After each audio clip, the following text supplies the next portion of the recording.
The college basketball experience preview and picks episode for Thursday, January 25th on the Sports Gambling Podcast Network is brought to you by Hall of Fame Bets, the sports betting research platform for parlays, player props, and game lines. Download the Hall of Fame Bets app or visit hofbets.com. Use that promo code SGPN to get 50% off your first month and start making smarter bets today, people. We're also brought to you by Cut. Cut is a peer-to-peer social betting platform that's US based and available in 40 different states. Head to cut.com. That's KUTT.com. Use that promo code SGPN for a 10% deposit bonus.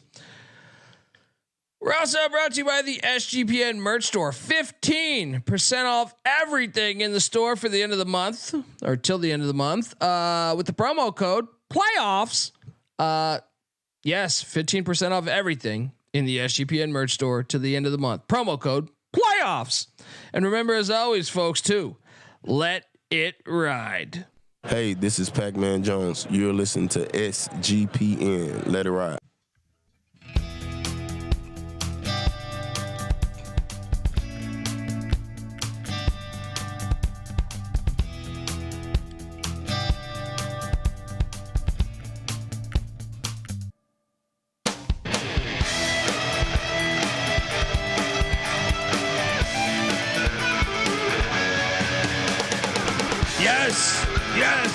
Yes. Woo! Welcome to the college basketball experience preview and picks episode.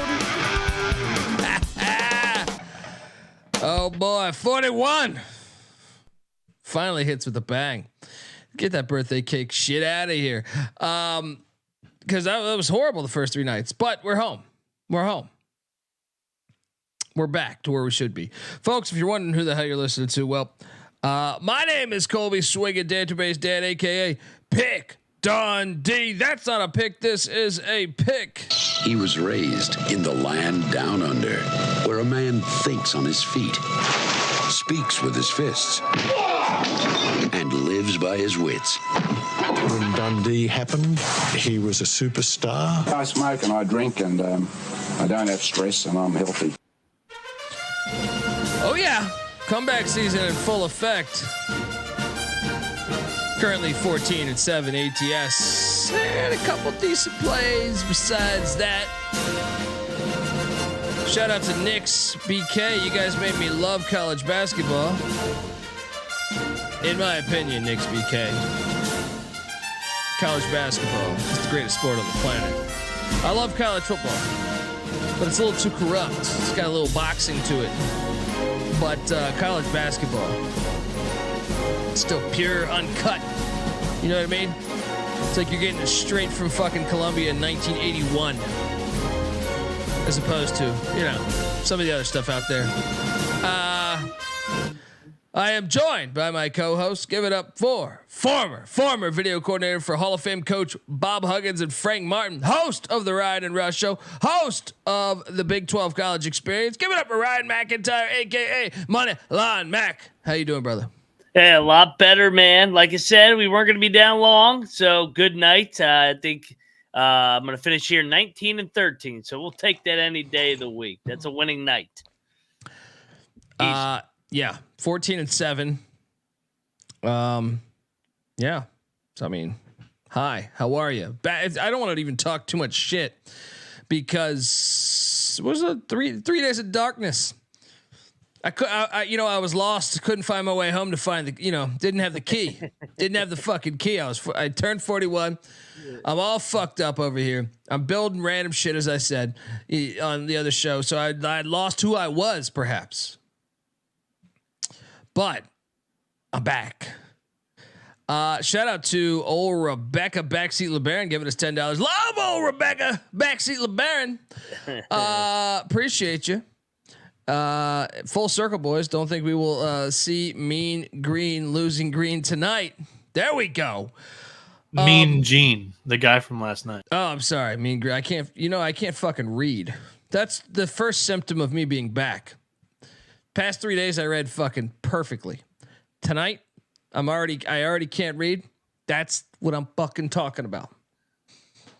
That's what I'm talking about. I do better when I'm, illiterate in a way. So let's go.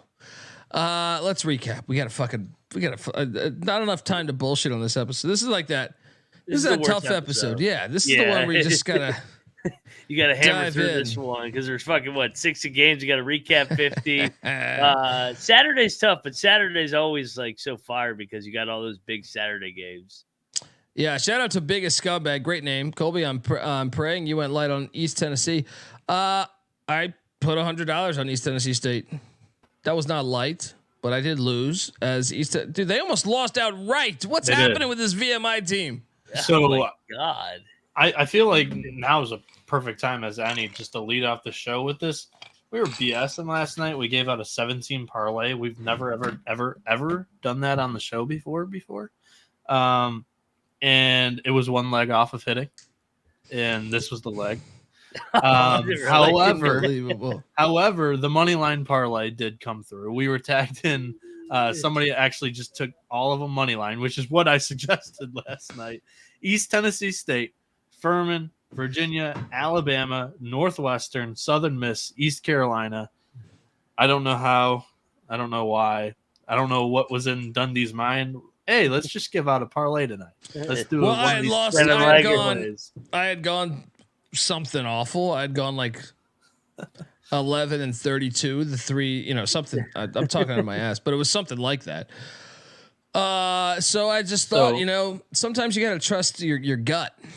So I believe you actually, if he has the same name in here, Nix BK at Nix BK on Twitter hit us up and had that money line parlay. It was 5209. Dang. 5200. Congrats. Well, I mean, shout out to him. Because even I didn't play that.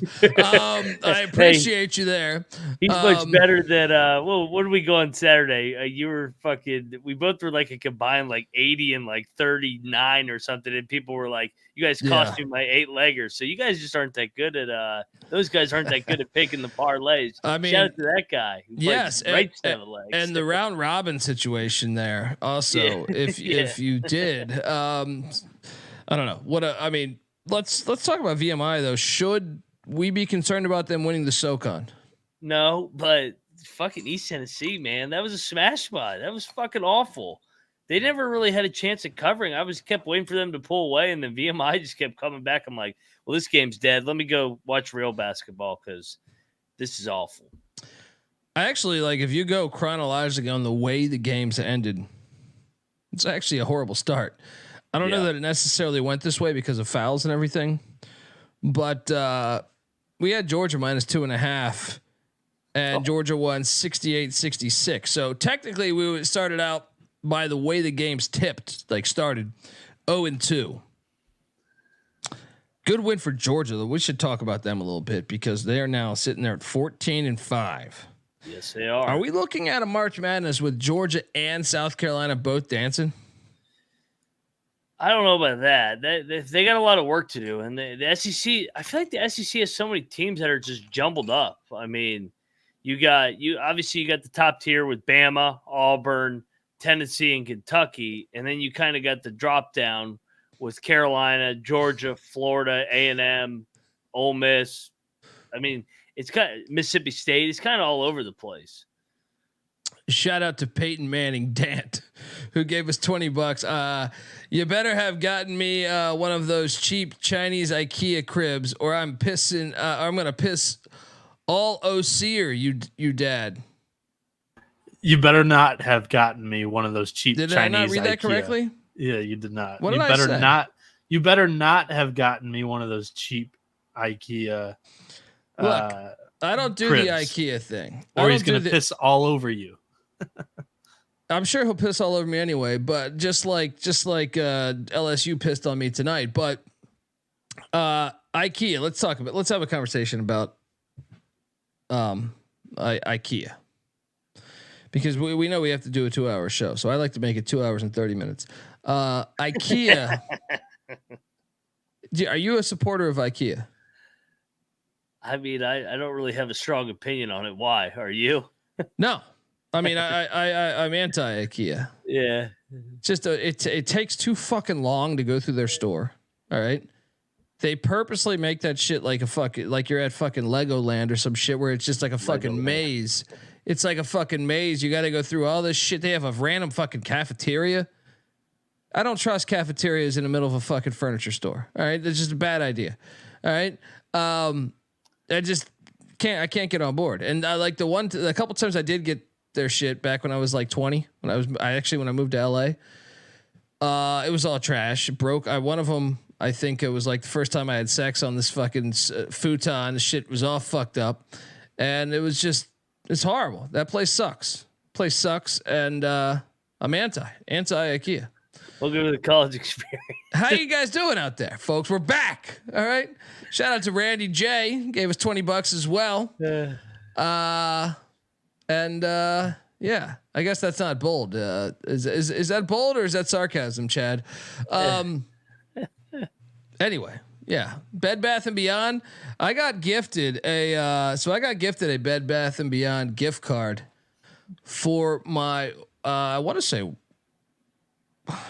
wedding, maybe. And then I went to use it and realized they don't exist anymore. That's a great fucking gift by my uncle, by the way. He's like, here's this. And I was like, you know what? I never really step in those. Let me check this out. Boom. Closed down. All of them. Yeah. Shout out to that. What a great hustle.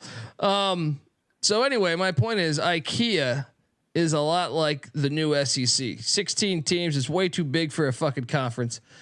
All right, you keep going through this fucking thing. You might find a couple gems here and there, but it's a lot of bullshit out there, and especially basketball. I don't know that I can buy into LSU. So, is the Big Ten a better example of IKEA? Oh, way better because they're 18. Yeah, but we were talking about Georgia and LSU, so I was trying to make it fit. Soon to be 20. Thanks for fucking that over. But yeah. Big Ten is a way better example because actually the SEC in football is way fucking better than the Big Ten. But yeah, what's your thoughts on this Georgia Bulldog team? Good win. They continue to hold court at home with Mike Snow White doing a good job in year number 2. They're going to be a bubble team, so we'll see. They got a lot of work to do. They got to win some games, but this is good. They couldn't lose this game. Yeah, huge win there, and then. What happened? You gotta talk to me about this game because I had the games on, but when I was watching, Seton Hall was up like 7 or 8. They lose by 4, and they kind of opened that door for a guy who I think is playing the second best basketball in the Big East, in my opinion. Your thoughts on the Friars? I know you were on the Friars. Shout out to Knicks BK 718. Brooklyn in the house. Appreciate you for the $10. He was the one that hit that 7-leg money line. Oh, fuck yeah, man. Fuck yeah. Enjoy that, man. Your thoughts on the Friars getting it done against Seton Hall? There were 2 overtime wins and 3 nail biters. Well, that's even better. That's like riding the best roller coaster. You know what I mean? We didn't want to give you that bullshit. You know what I mean? You just go there like bumper cars. You know what I mean? No, we wanted to give you a fucking real roller coaster. What do you think of these Friars getting that dub? Yeah, a big win. I mean, they owed Seton Hall one. I felt like it was a reverse game of what happened a couple weeks ago when Seton Hall won at the dunk. They were able to rally, get the lead in the second half and hold on.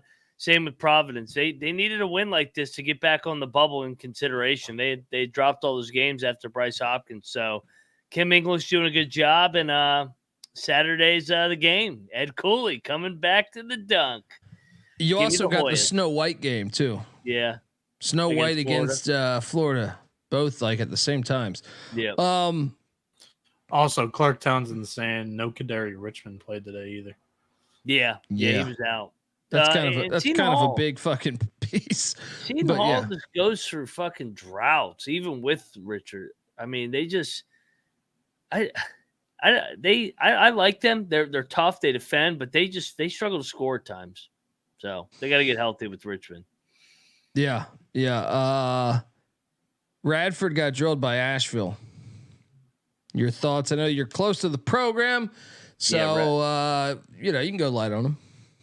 Well, Radford's super banged up too. They didn't have their starting 4-man and their starting 3-man, so kind of like what's it called? Seton Hall banged up.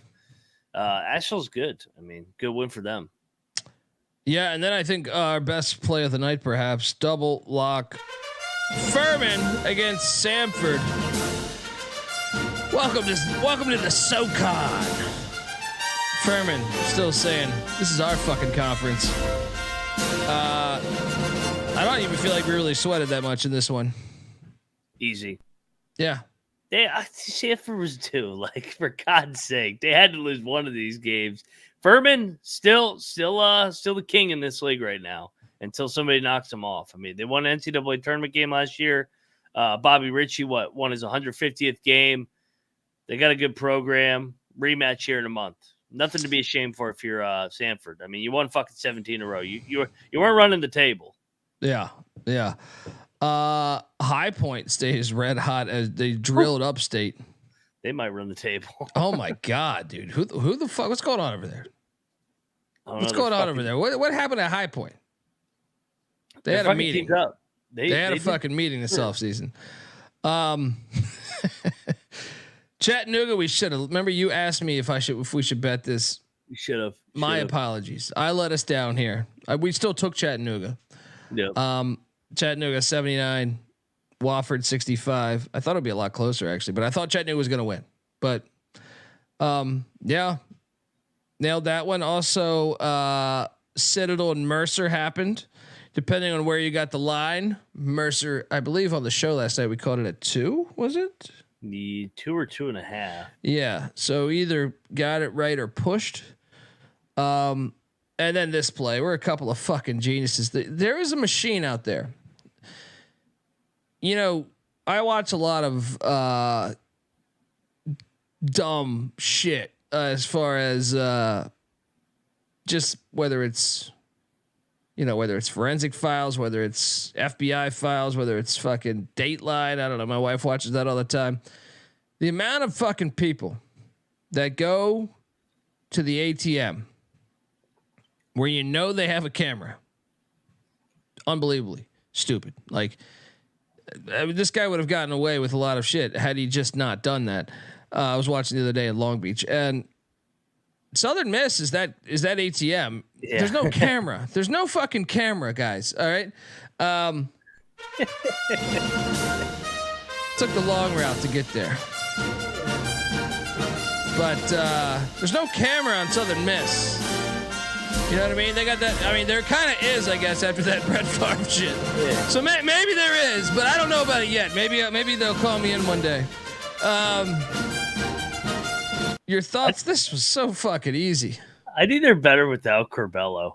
I don't want him to come back. They don't need him. That's got been the story of all of the programs he's been at, by the way. Yeah, I hope he just stays there in his shades. I like the guys that they got: Ivory, Crowley, Montgomery. I mean, they got enough guys without him. He just clogs it up. Every fucking program he's been at, and I got nothing against the guy. I hope he has a great fucking life. Yeah, and, cures fucking cancer. But it just seems to follow him. It seems to follow him. Dude, Coastal Carolina's awful, by the way. Can we talk about them? They might be an auto fade play. Yeah, well, Cliff retired. Cliff Ellis retired. Yeah, he just punted mid-season. He said, "I'm out." He does local karaoke down there in Myrtle, so that's what he's doing. He's fucking watching this fucking thing go on fire. He's like, I'm just gonna go get drunk and fucking sing at happy hour. That's great. That's when you know your job is shit. Yeah. When you turn down your job to go do local karaoke in Conway, South Carolina. Yeah. Let me just tell you, that's tough. That's when you know maybe Chad, you should get that shit out of here. West Virginia just beat Kansas outright. Stop fucking comparing West Virginia to every fucking bad team. If you beat a top 5 team in the country, you're not a bottom fucking program. This Coastal team is fucking terrible. They're fucking terrible. I've lost a shit ton of money on Dub V this year, though. Right? Yeah, bullshit. Bullshit, Noah. What the fuck's Michigan done? They've been playing. They lost chances. Jim Harbaugh. Yeah. They that fucking would be beat a great Texas the game. weekend before. What do you mean? Oh, Jesus! You had that prepared. He had that. I like that S. That's a drunken, tearful S. You know what I mean? What is that S, buddy? Look like you're fucking kindergarten with that S. West Virginia's not even the worst team in their own conference. Oklahoma State is. They're fucking god awful. And they'll beat us. That's true, but don't jinx that. You just fucking jinxed that right now. Well, no, I already said they're going to beat us too. So. Yeah. We should have bet on Gardner Webb because Gardner Webb got it done outright. They fucked up long one. Gardner Webb, 12-point win. Why did we not bet this? I did. We talked about it last night, and you wouldn't pull the trigger. Well, I mean, I'd fucking been on the ultimate, the biggest losing streak I've been on at part of fucking we started the sports gambling podcast in 2011. I joined in 13. I don't think I had a worse losing streak than the past 3 fucking days. So excuse me if I didn't want to jump on the running Bulldogs. All right. Dude, Bulldogs are fucking hot. I hammered them and I was like, yeah, Colby's not coming on this one, but I'm betting this one. That's why you get the picks page. Check the graphic too. I always put it out around happy hour. So I had 1 or 2 every day. Gardner Webb was on there today. I was like, they're winning this fucking game. Noah? Colby from Denarius Gray. Michigan versus West Virginia would be pretty terrible. We have a question. So, like, which team would win? Michigan on the road currently today, or West Virginia in November? West Virginia in November, or Michigan on the road in January? Which team wins? I don't know. That's a great question. Both teams are equally great question. Shit. Who wins right now? Well, West Virginia wins right now. Yeah. They're probably both programs with the most drama that have occurred in the past year. Yeah. In college athletics. Shout out to Gardner Webb getting it done. And Mac, I'll have you know, I didn't have the courage to jump on Gardner Webb, but I did. I did sprinkle a little bit on the Lafayette Leopards. Dude, what the fuck happened in this game? This fucking team. This team right here. You see that Leopard defense?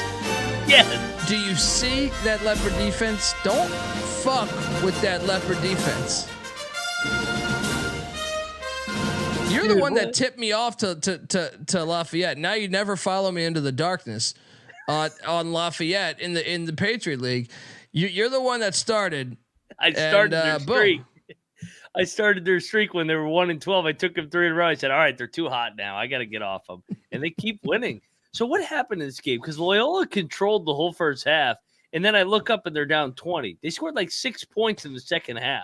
Yeah, I'll be honest. For me to do quad box here, I can't do the. I mean, I'm not at the studio, so I have to take what YouTube gives me essentially. Yeah. So I wish I had an answer for that one, but Lafayette 70, Loyola 44. Lafayette's a fucking wagon, an absolute wagon.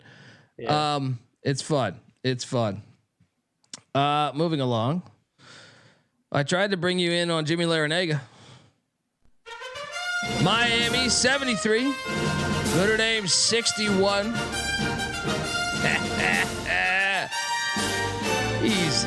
Easy, sort of.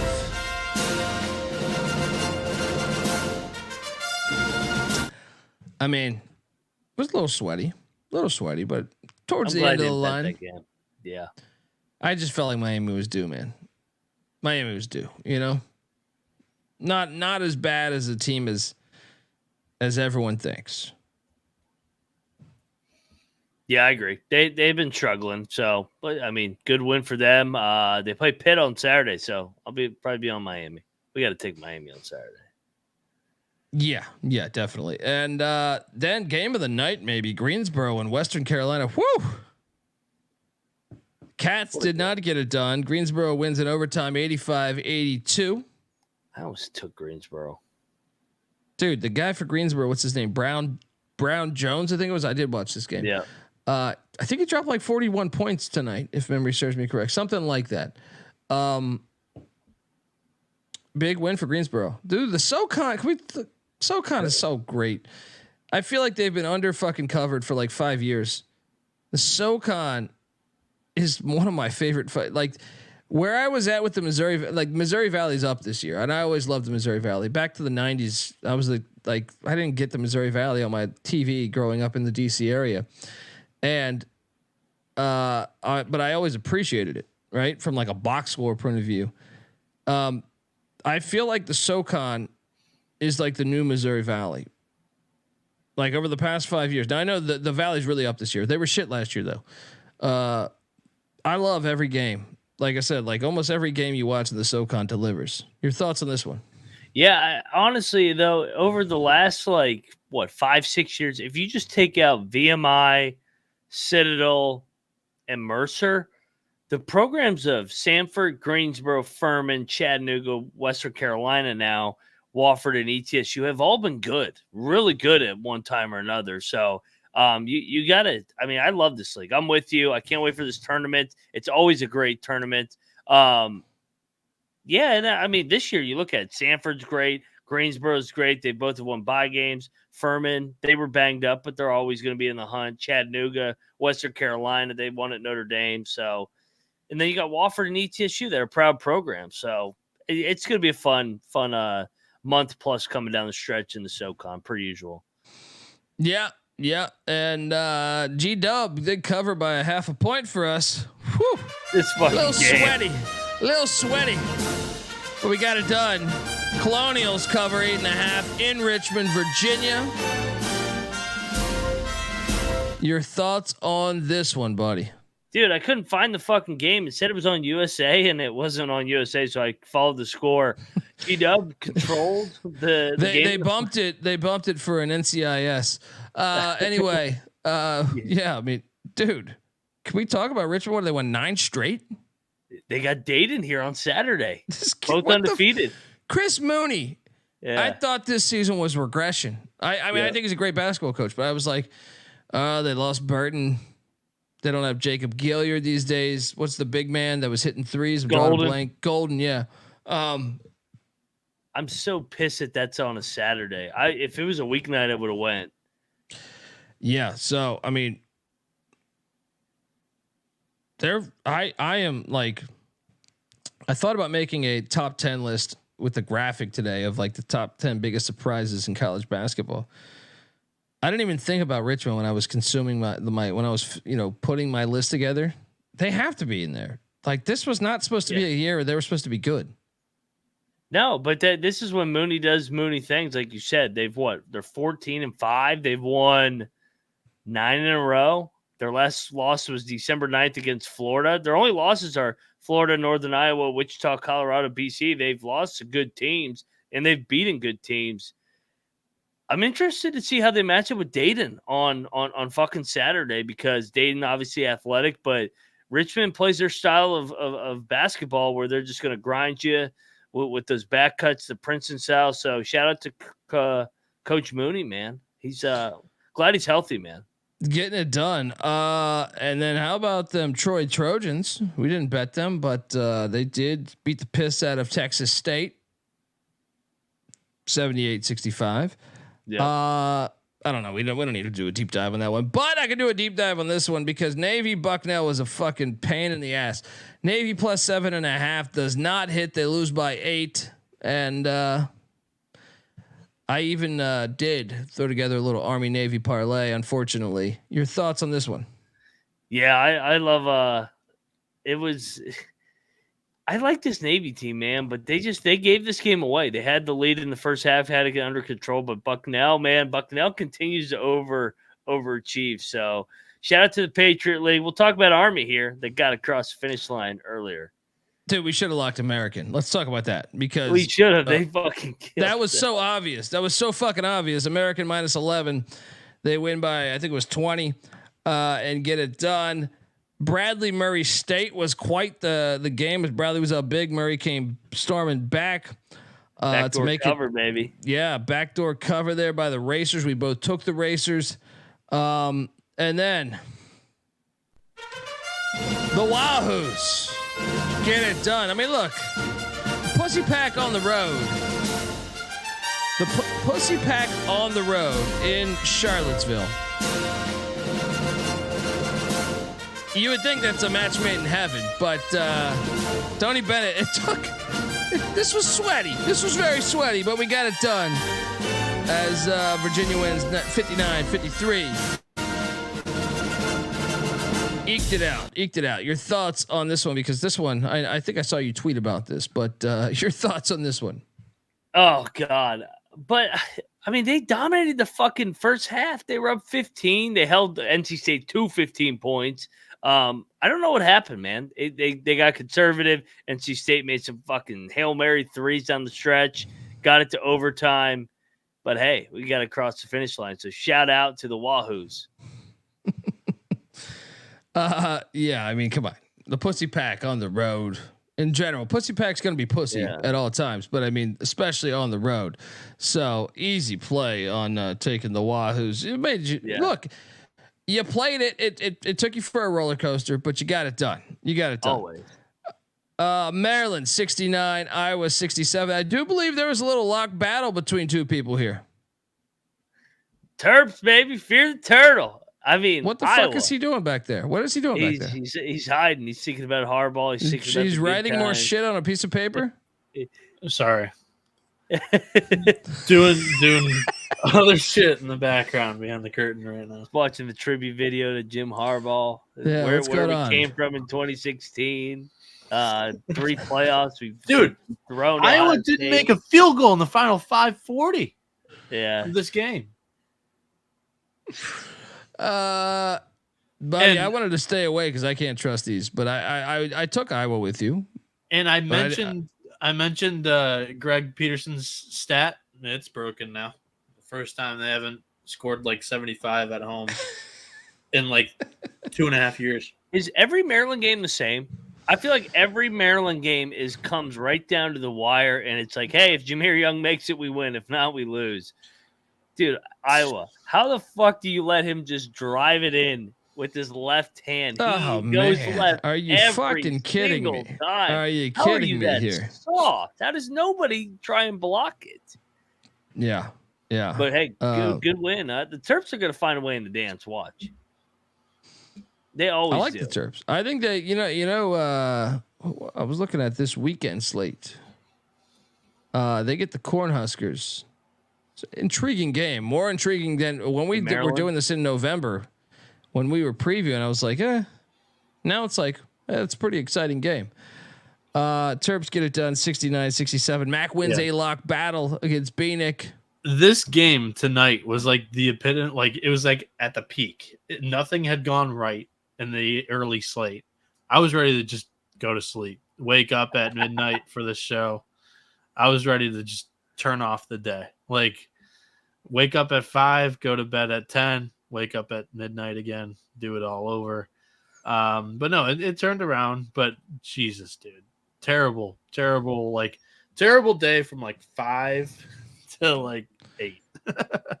So where are you at with this Harbaugh? Hey, come back.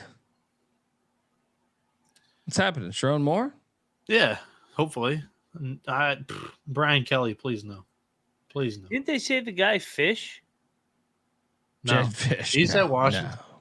That's what I thought. I saw a report. I was like, no, what? I saw they were gonna light pull. I mean, they bring in everybody. They said fucking Matt Campbell. I don't buy that either. Yeah, So I think it's Sharon Moore. They just won the national championship. Yeah. He won 4 games as a head coach. I know he beat Ohio State and Penn State. His play calling was great. Yeah, he should get it done. Yeah. His play calling was great coming from Colby because he loved the 37 rush plays in a row.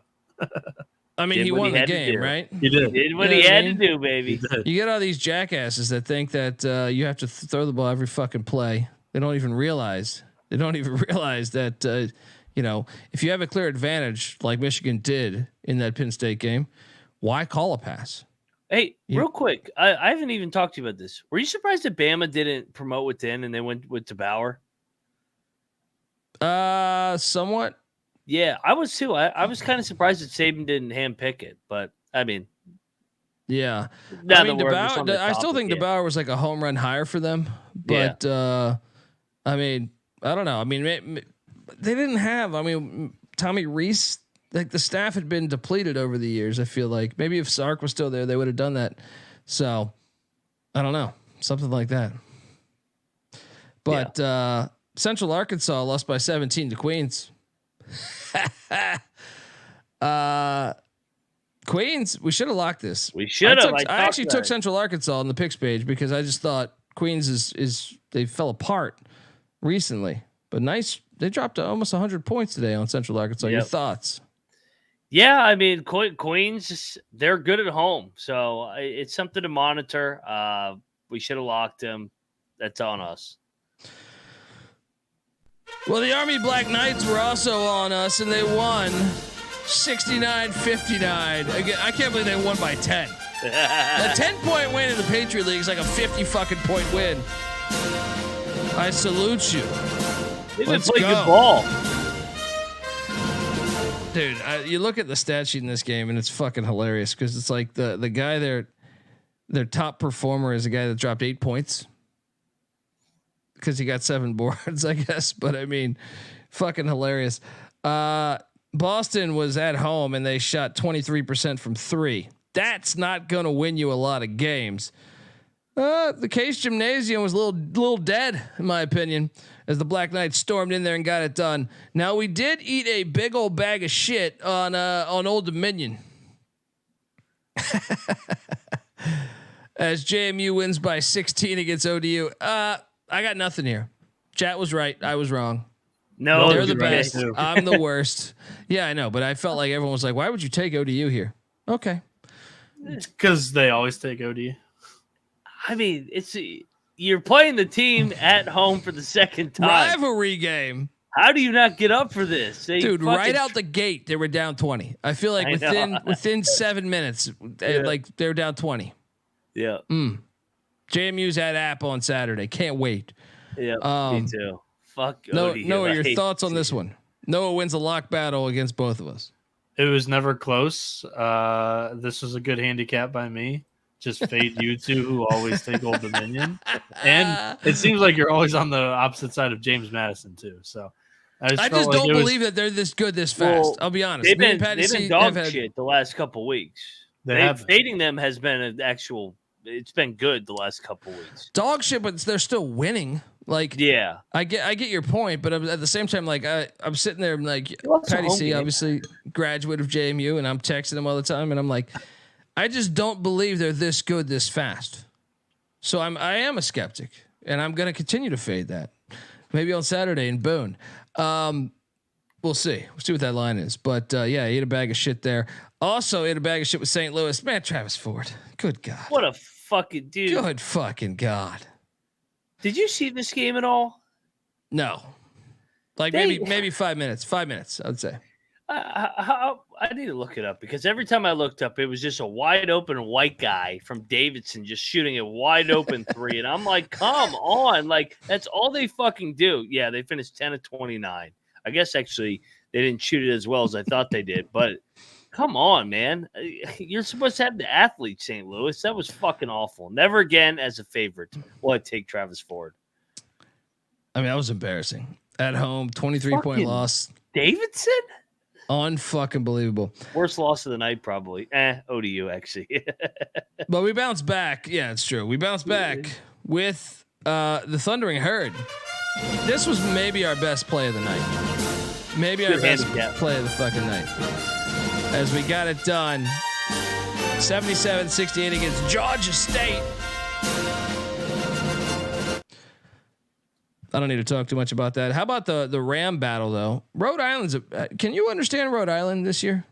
No. Try to understand Rhode Island for me. I mean, we took them against fucking Dayton and they lost by fucking 7,000. Then they come back after that. They lose to Fordham. They've been playing good ball, but they've lost 3 in a row. Now they're at Mason on Saturday. They're an incredibly hard team to understand. Mason's hard to understand. I feel like I have a better pulse on Mason than I do on Rhode Island. Shout out to Fordham as they won 71-68 in the Ram battle. And then South Florida. I tried to tell you, don't take Temple. I really believe Temple's a horrible team this year. This was the right side. They led for 30 fucking 2+ minutes the entire fucking game. But dude, their roster is worse than Temple's.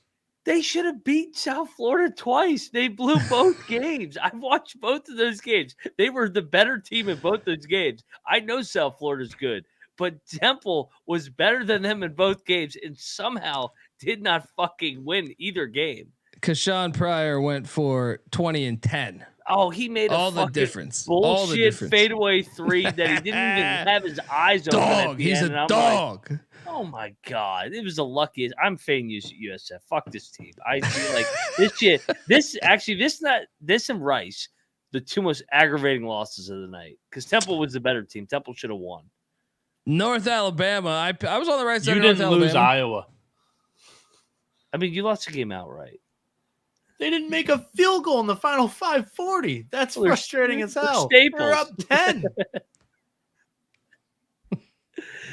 At home. Well, I don't get bring man cold.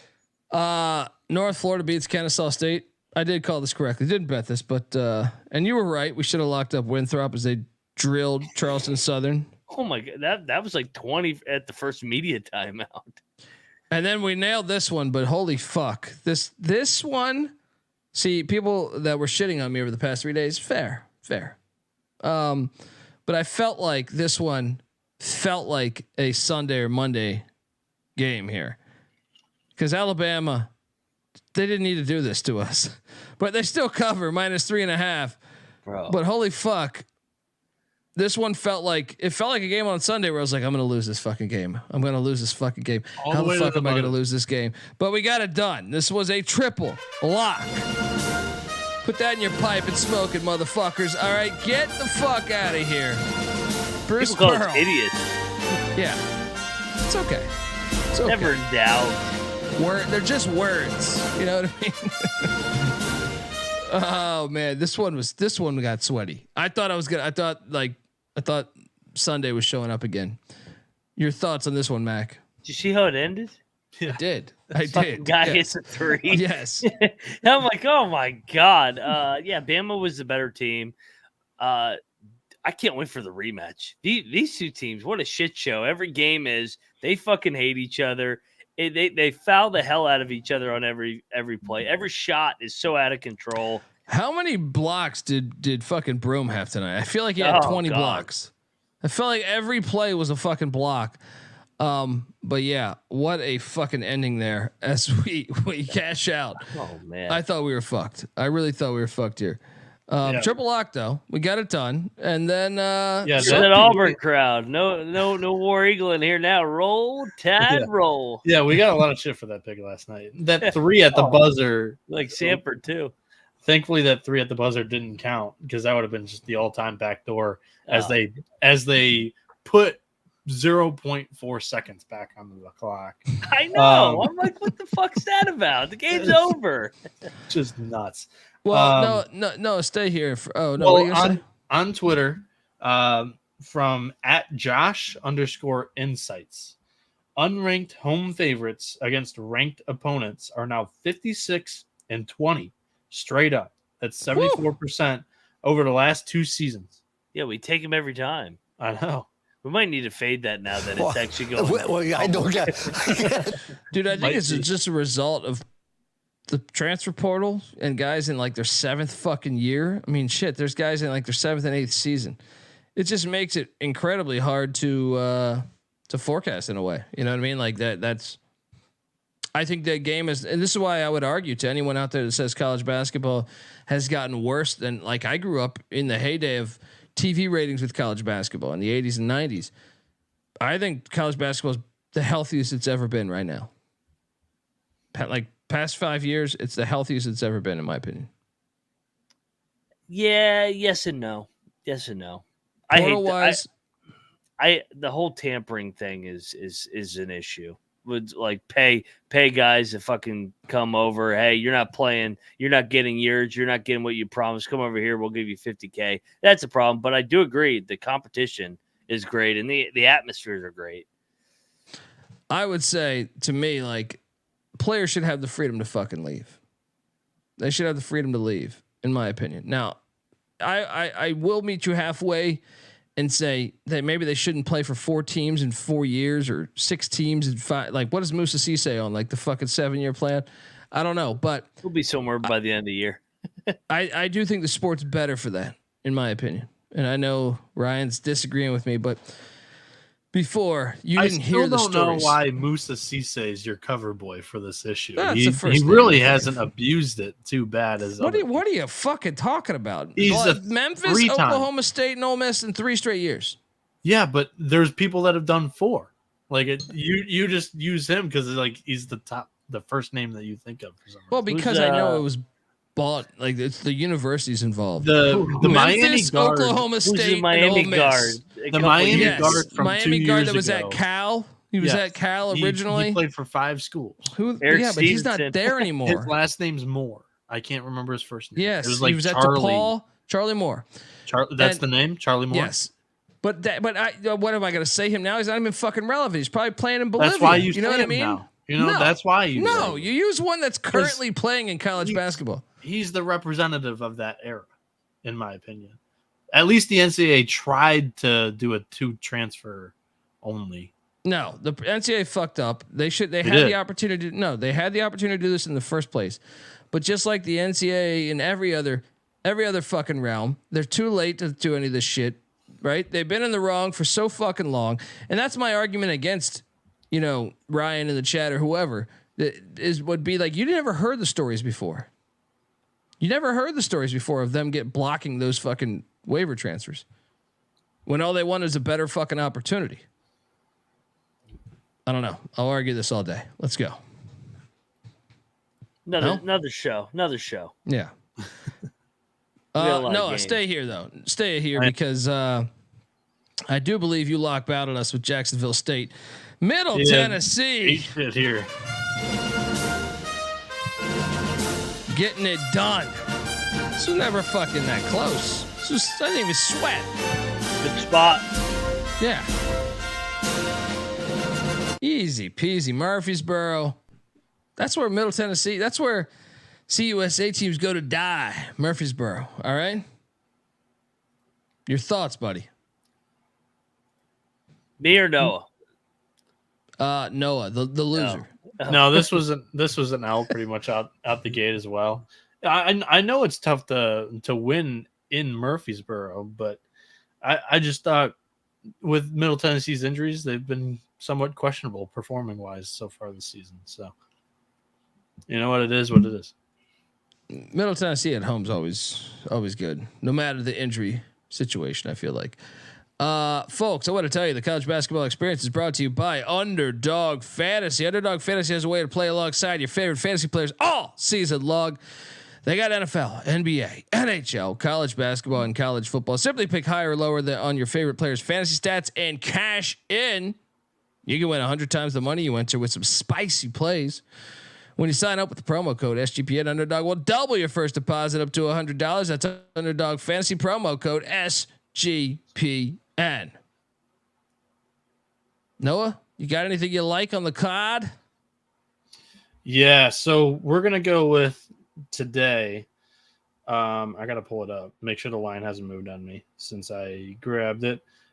Jonathan Magbo of San Francisco at Gonzaga. I'm going to take his lower than 24.5 points. It's a ridiculously high number here against Gonzaga. The class of the WCC on the road in the kennel. I just think it's going to be pretty tough for him to eclipse this number. It's cashed in 4 straight games, in 6 of the last 7, in 4, 8, 12 of the last 14. It smells. I don't know why it's this high, but this one is a smash. Honestly, one of my favorite picks of the entire year. All right, folks, get on over there. Promo code TCESGPN. You get 100% deposit bonus up to $100. And Noah's always doing great work over there. So hop on over there, jump on that, and check it out. And we're back talking college basketball, and as you can imagine, I wanted to give it about a 20-second audio break there, just to hammer in the fact that we're back talking college basketball games, and the fact that there happens to be a team out there that's better than all the rest.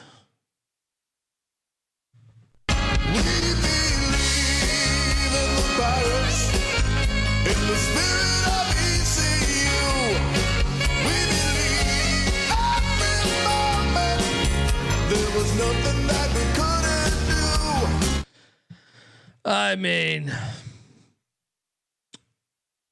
you got the Koch brothers, got Bill Parcells,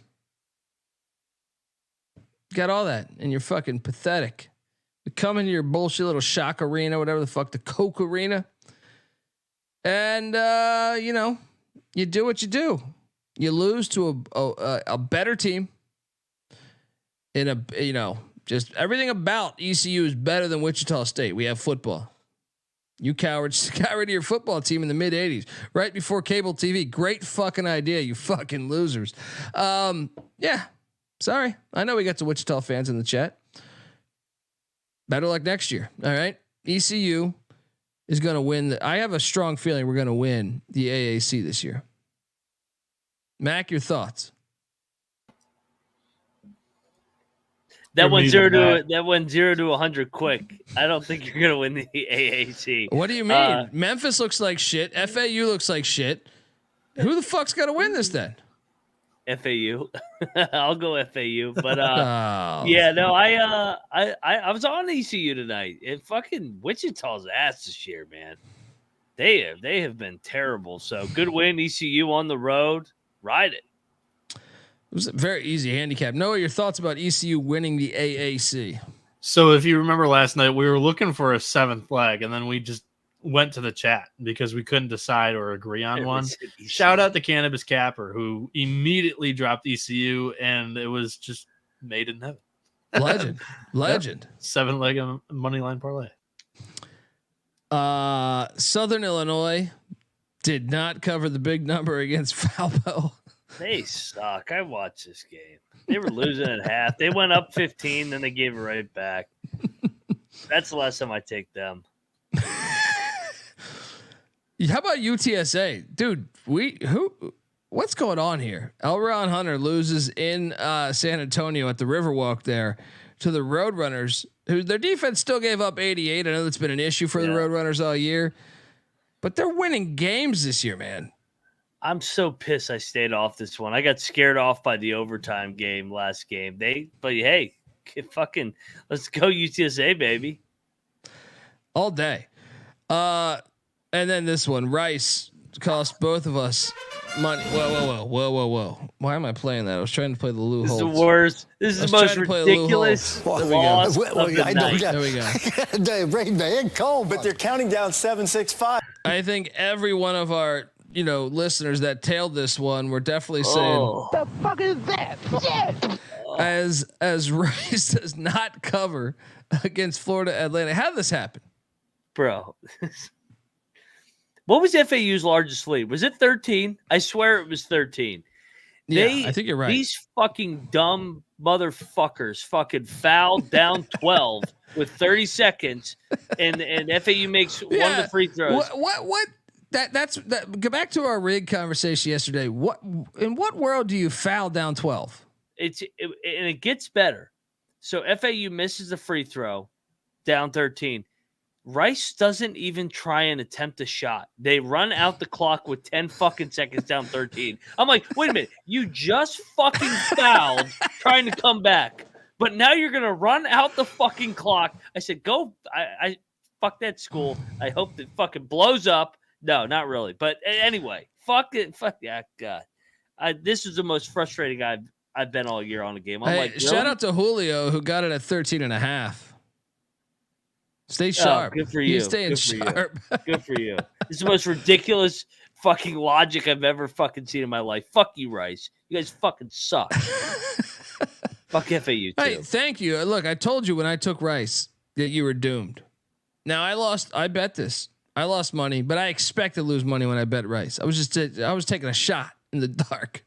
I told you this Rice team, when I bet them, you don't want any fucking piece of rice. All right. Who dribbles out the clock when they're down 13? Who does that? Yeah. Actually, there's only been one other team this year, and they were trying to cover 22.5 point spread. Their name is Mississippi Valley State, the Delta Devils. How's that fucking going for them? So fucking Rice is on Mississippi Valley State. They will not win another fucking game this entire year. You fucking loser, fucking organization program. Fuck you. That's all I gotta say. I think I got it all out. Hey, Bieniek, how you doing, buddy? I don't know the true reason why. This one seems very, very rigged, but I don't know. It could be just the fact that Florida Atlantic went to overtime against UTSA the game before, and maybe everybody was just done with the Owls and they wanted to fade them here. Vegas put in a call because there was like 80% of the money on FAU, and they said, "Hey, we need Rice to foul and then dribble it out." Fuck the Rice guys. Fuck you and your fucking Rice. By the way, FAU's largest lead was 15 with 14 minutes to go. He's rubbing it in. And then Indiana they were up State. like fucking 5 with like 3 minutes left and somehow covered. What a Indiana State 89, USC 83. Indiana State looked vulnerable tonight. I'll say that. They got the win, but they looked vulnerable. Your thoughts? Oh, it's because the big kid for Indiana State, Jokic, he was on a rival show for one of ours. All of a sudden they want to get in on Indiana State. They're talking Indiana State Sycamore basketball. I go, might need to start fading the old Sycamores. They're getting too much pub right now. So I liked it when they were more under the radar. So we'll see with Indiana State. They looked vulnerable here too. They did. They really did. Yeah. Folks, I want to tell you the college basketball experience is brought to you by Cut. Cut is a peer-to-peer social betting platform that's U.S. based and available in 40 different states. P2P social betting is a new and better way to bet. You can bet directly against your friends, other users on sports, politics, pop culture, and other events with verifiable outcomes. And they have a ton of fun social features. They give it a feel of basically like a betting social network.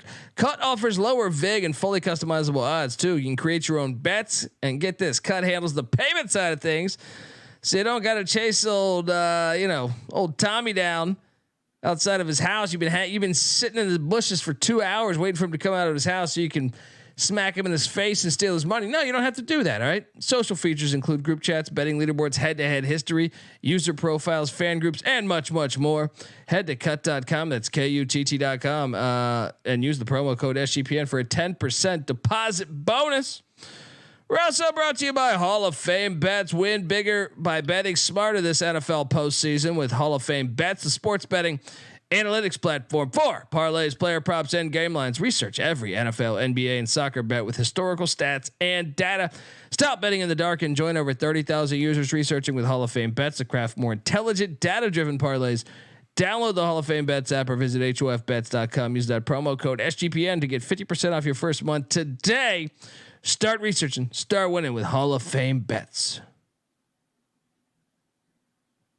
All right, we are back. And it's time we talk about what I believe, and I know he won't agree, but I believe it's hate. I believe Mac will not agree. I believe Noah will not agree. But I feel pretty fucking good about saying the statement that I think St. John's is the second best team in the Big East. They just lost 3 in a row before tonight. They got hosed in 2 of those games, and that's what I'm saying. And Rick Pitino missed one. They did get hosed, dude. You know those calls were bad. See, they should not have beat Marquette. Marquette that game, 6 free throws dude, in a row. Marquette was up for fucking 3 minutes for that entire game. Marquette, get the fuck out of here. You if that was West Virginia, they're better than if that Marquette. was West Virginia, you'd be saying, "Oh my God, how do we we were up 80% of the fucking game." Shut the fuck up, dude. You are so full of shit on this one. They are not a top 4 team in the fucking Big East. Oh my God, you were fucking delusional. You're fucking delusional right now. They're not. This was at Creighton. They were up the whole fucking game too. You gonna tell me Creighton was better than them? So even on the picks page, I took St. John's. This was an easy handicap just by the coaching angle. He coached circles around. He did. Dude, they're playing better than every other team not named UConn. I'll take Creighton, Marquette. Oh my god! Easily over them. You're fucking delusional. They You just are beat fucking them. delusional. They just beat them. Cool. Creighton beat them. Creighton beat them last week. Okay, if we want to do that game, then When did you they watch play that again? game. Go watch that fucking game. Go When watch did that they game. play again? Go watch that fucking game and tell me Creighton's better than them. Go Oh, watch yes. that fucking game and tell me Creighton's better than them. Creighton is better than St. John's. They didn't play well that day, but Creighton is better than St. John's. No, they're not. No, they are fucking not, dude. That was I in did. Omaha. That was in fucking Omaha, dude. No, they're not better than Creighton and Marquette. You are delusional. You're fucking delusional, man. You were absolutely delusional. If that was West Virginia, you'd be saying, "Oh my God, they're ready to win the fucking national championship." They lost 3 in a row headed into tonight. They're not Dude, the second best. They didn't team. have Rick Pitino coach one of those games, and then the other two they lost on bullshit calls. Okay, they lost though. Okay. They lost by 30 at Seton Hall. Rick Pitino would not have made a difference at Seton Hall. They lost by 30 in that game. Get the fuck out of here, dude. They lost by 30. Get the fuck out of here, man. Dude, how about this? They haven't even played Georgetown twice or DePaul twice. Well, they haven't played them at all yet. They haven't played them at all yet. Watch. Watch. Top 4. They're 5-4. They're 5-4. The fuck out of here. Fuck out of here. Noah, your thoughts? You two done yet? Can we move on? No, I like arguing. Let's go. Everybody's saying mom and dad. Seton Hall's better too. Seton Hall's better. They're not better. Get the fuck out of here. They just lost 30 the game last tonight. week. Yeah, They didn't have without Kadarius the Richmond tonight. legendary coach. Are you going to play one card and then go and attack another didn't have team? your point How guard. are you going to do that in literally 20 seconds of an argument? Yeah. You talking to me? Yeah. They didn't play What? with KD Richmond tonight. But still, no one will know that name in fucking what, 2 years? Oh my God, Rick Pitino. No, you can't play the card for Rick Pitino and St. John's, and then just it doesn't apply for another team in the conference that just happens to be ahead of them in the standings right now. You feel confident that they'll be ahead? Let's make a wager. How much you want to bet? I did it in How the much you wanna bet? preseason. We already have a bet on this. We already have this. I'm talking specifically Seton Hall, St. John's. I had that in my preseason. You didn't have any problem with it then. What are you talking about? I did have a problem with it. So I had Seton Hall above St. John's. Yes, and I'm saying I guarantee you, especially at this point, January 24th, that St. John's finishes higher than Seton Hall. I think they're very close to each other. I think they're 5-6. Though both of them aren't top 4. You are Big East fucking teams. delusional. What are you guys watching? They still What are you got to guys go. watching? They got to go. They still got to go to Xavier. They got to go to Marquette. They got to go to Providence. They got to go to Butler. Those are all wins. Those are not all wins. Oh my God, Dude. Who honestly, Are they UConn now? They're finishing with yes, I 7 said or every 8 team Big except East UConn. losses. I said every team except UConn. Hear me out on this. Hear me out on this. You would say, let's delete St. John's from this, right? If you were to say, what team plays DePaul twice, Georgetown twice, Butler left, you would say that's a nice schedule remaining, would you not? I will say this, Mac. but the game's at Hinkle though. That's I don't the give problem. a shit. They should have lost to Cal at Hinkle. Don't act like Butler's some juggernaut right So, now. Mac. Butler will probably be and- laying points at Hinkle against St. No, John's. and Butler's So- capable of beating St. John's, but that is what you would want as a if you remove St. John's from that. If you told me whoever you like most in the Big East, you would say, "Oh, that's fucking a great end of the schedule." Mac, in the preseason, we should have called them out on this shit immediately because the easy handicap on the St. John's team was they will figure it out when the calendar flips and it gets to March. They'll play their best ball. I think I said you had that, them yeah. winning the Big East tournament, Mac. I did. The final 3 games of this schedule were against the bottom 3 preseason teams in the Big East: Butler, DePaul, Georgetown. How about that for a cakewalk for Grandpa Pitino? Also, that you can play that the other way, Noah. You could say that's why they struggled early on No, because they played all the fucking good teams early on. They lost to Michigan by 20 on their No, home I'm floor talking in the first conference week of the play. season. In conference play, buddy. That's my point. They But either still way, have- you guys are to looking Mac's at point, them. You they guys still are have looking a game at them. against Xavier, UConn, Marquette, Providence, Seton Hall, It's Creighton the Big again. East. No. Hear me out here. It's the Big East. Of course, it's going to be tough, but I think that's a favorable schedule down the stretch. The Georgetown game, yeah, they'll probably lose one to Georgetown. That's a very favorable schedule down the stretch, considering you're in the Big East, is my point. No, I agree that Georgetown and DePaul, that is favorable, but you still got road games. You got tough road games everywhere. Of course. Like even at Hinkle, but I'd rather play at Butler than at another destination for the most part. You know what I mean? So that's what I'm saying is I think it is I'm not wishing that doom upon myself to go into Hinkle.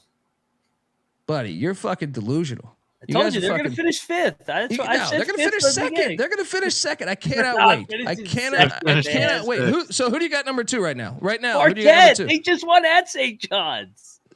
By bullshit, though, dude. I love how you say this of all things. You use this argument all the time in other avenues. They know how to win. They know how to win. They don't. Creighton knows how to win. They went to the Elite Eight last year. Marquette's injured. They will still finish second because they have Kolick. Let's go. Maybe Anyway, third. Maybe Creighton finishes second. UConn's won.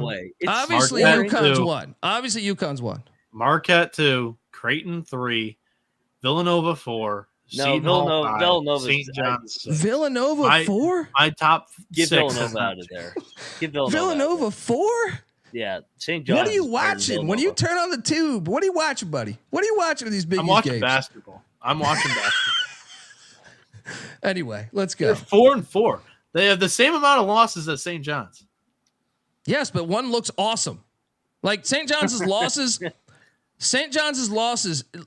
Honestly, okay, I'll even give you the Patino game where he's out. Bad loss. But at Creighton, they were the better fucking team. I feel like anyone who watched college hoops will say St. John's deserved to win that fucking game. The Marquette game, I feel the same way. I feel a little bit more about the Creighton game than the Marquette game. Marquette only had the lead for about 3 minutes in that fucking game. They missed 6 free throws to get St. John's back in the game. Still, okay, if it wasn't for a 15-0 run, the majority of the game, St. John's was winning by 4-8. It was a good game. I wouldn't say that they were unanimously the better team. I will be on Xavier against St. John's next Wednesday night. I don't know what the fuck you're watching. I can tell you. I don't know what the fuck you're watching. You're blinded by Slick Rick, man. Yeah, you're blind, dude. You would use the same argument in 30 other avenues, dude. You would use the same fucking argument if this was Dub V or some other guy that you like. You would say the same fucking thing that I'm saying. I like Patino. But you're backing your bet from earlier. Yeah, and I'm going to be right. No, you're not. You're not. There's one team that's playing better than every other fucking team, not named UConn. Yeah, how can you say that when Marquette just went in there and won? Because they didn't deserve to win that game. Okay, well, they didn't deserve to win that game. That was a bullshit call. On who was that? Soriano? Who was that? I don't even remember. Creighton's won 6 out of 7 too. Creighton's playing well too. They are playing good, but they should have lost to St. John's too. Debatable, my ass. Go watch that game. You have fucking YouTube TV. It's there. I'll fucking give you my password. Watch that fucking game. It was a winnable game. You did not watch it. You did not watch it because you were at the you were at the West Virginia game against Texas that day. I remember, motherfucker. I watched the highlights. Yeah, bullshit. Watch that fucking game. St. John's was up to 95% of that game. All right. Anyway, let's go. Mississippi State. Noah, you can come back and talk about your Gators. Yeah. I was surprised by the performance. I'm happy. They look good, man. They're good at home. Why didn't you come with me, Noah? I actually took Mississippi State last night. That's true. So I thought it was a bad matchup. Like Mississippi State does the same stuff well that Florida does, and they're able to defend a 3-ball. But Florida kind of dominated this game. Honestly, is really good at double home. Digits for about 25, 30 minutes of this game.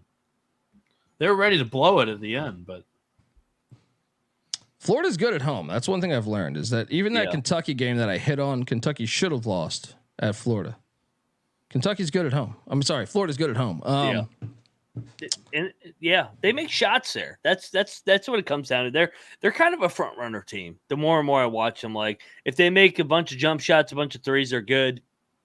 If not, usually on the road they struggle. So take them at home, fade them on the road. And then we did cash in on this triple lock. The Wildcats. It was sweaty. 96-91 against the Illini. In Evanston. Boo Boo. He went for like 30. What a game. This game was fucking. This was a great sweaty. game. This was sweaty. Super entertaining. Yes, very sweaty. When Illinois made that shot with I think 30 seconds left, I'm pretty sure I felt like Northwestern was going to miss, and then they were going to foul, and then the Illini would take a 4-point lead. We lose our bet, but somehow, some way, once it got to overtime, Northwestern looked great. They should on them in overtime. But your thoughts on this one, Mac? Shout out to the guy that was busting our chops for our handicap about it's going to be hard for Terrence Shannon to go on the road. He's like, hey, you idiots, Terrence Shannon's playing. I know Terrence Shannon's playing. Honestly, I thought Northwestern kind of got hosed a little bit in terms of a flagrant foul changed the whole momentum of the game. Did. I thought that was a bullshit. He was going for the block. Get the fuck out of here. That's I agree. not a flagrant foul. Agree. Yeah, but I mean, Northwestern, Boo Booey finds a way, man. So Chris Collins, man, this is back-to-back years. They find a way to win games at that building with all those private school pussies. And they made the tournament like 4 or 5 years ago. He had a run. He's by far their best coach in their history. Yeah, they made the tournament last year too. Yeah, I know last year, but I'm saying he made it. Texas. They beat Boise, lost to UCLA. They got murdered by the Bruins. But remember, they had that meme with like the kid crying like 5 years ago or something. But yeah, that was great. They're fire, man. They're fire at home. I'll say, like, watching this game, I think both teams are solid defenses, but there's some elite shot making in this game. There was a couple of stretches where it was like, holy shit, this game's fun. But yeah, them chanting was hilarious during this game because that was very, very loud. It used to be like in this rivalry, Illinois would fill up Northwestern Stadium. That's changed, like, because of this new arena. It's really cool to see. Northwestern fans are all pussies, though. Let's be honest. Continue on. We cashed on this one. Marquette, apparently the number 2 team in the Big East. Fuck out of here with that shit. They win by 13 against DePaul. We cover with the Blue D with RuPaul, the Blue Balls. Your thoughts on this one? Down the stretch, it did get a tiny bit sweaty, but yeah, for the most part, we were good. Marquette went through the motions. Same Marquette that won the regular season and Big East title and last year. Where was Rick Pitino? Where was Rick Pitino last year? He was Iona getting ready to get drilled by UConn. And where did Shaka? What did he do in the tournament? Oh, he always chokes. He always chokes in the tournament. Kolek had a bum wrist in the tournament too. So we're using the excuses for St. John's losses. Yeah. No, I'm just saying it's a different Big East this year, buddy. The Chicago 9 o'clock parlay hit. It did. Yeah, RuPaul gets the cover for us, and then Iowa State, Kansas State. This game was so much closer than the final score. My heart goes out to anyone that had K-State plus. What was it, 7.5, 8? Yeah, fucking Jerome Tang got teed up. This is a horrible beat. He got all fucked up mentally. I don't know if the students got in his head. I don't know if they're saying racist shit. Newsflash, Tang. When you go to Ames, shit's going to be fucking said to you. You get over it, coach your team. He went up to Otzelberger. They got into his dust up. It was Farmageddon. It was great. But I thought Tang did a shit job, honestly. And I like Jerome Tang, but I thought he did a shit job of controlling his emotions and knowing what Hilton Coliseum is. They're going to say shit to you. That's why they're so fucking good there. Yeah, exactly. Why didn't we bet this one here? Ole Miss drilled Arkansas. Dude, Arkansas is horrible. I watched a little bit of this. I think Musselman's checked out too. He's Louisville. He's at Louisville, right? He's their next head coach, right? I kept waiting for him to throw a 2-2-1 press out there, just try and make some adjustments, and he had no interest in coaching that team. I liked Arkansas. I thought it would be an ugly game. So good win, Ole Miss. I took Ole Miss, but I should have bet that. We did bet this one. Washington State -1. I think we need to start talking about the Cougs. That was easy. As a legit possibility for a team that could make the NCAA tournament. They host the Buffs on Saturday. Then we got the Apple Cup on the hardwood the following Saturday. They get a week off. They're a good team, man. Like, I guess on the road they're always a little iffy, but at home, they're a very good team at home. Oh, and Pullman's a fucking bitch to get to. And those fans, they got a chip on their shoulder. They think they got a good basketball team. It's their last year in the Pac-12. So, I mean, like you said, man, with Washington State, I felt like they were way better than the record the last couple of years with Kyle Smith. Agreed. So maybe they're turning a corner this year, 14-6. Maybe they could win the Pac-12 tournament. You never know. I mean, I don't think it's away from Pullman. I feel like they fuck up everybody in Pullman, but they're iffy on the road. Like they could win at USC, but they could lose at Cal or some shit like that. You know what I mean? Like they're just not consistent on the road. Nice point here for you. Lock battle win for you as Steve Alford in the Pac. Get it done. For forever, I felt like Colorado State was keeping this around 3 or 4 points, and I was like, this is perfect. Yeah, because they're gonna make a run in the final 5 minutes and get this thing home. But I'll be honest. The Oregon State transfer, I'm drawing a blank on his name right now. Lucas. He was on tonight. Yeah, he didn't miss. Yeah.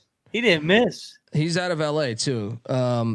He was on fire today, and nice win there. I'll play your music for the Wolfpack.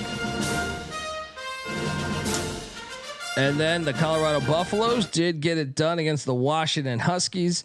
Didn't bet that game, but I'm a Colorado fan, so I'm glad to see that.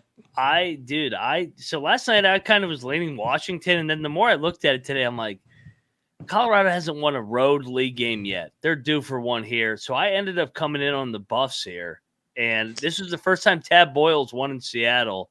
They fucked him up. They've quit on Mike Hopkins. That's the other handicap I had. They have quit.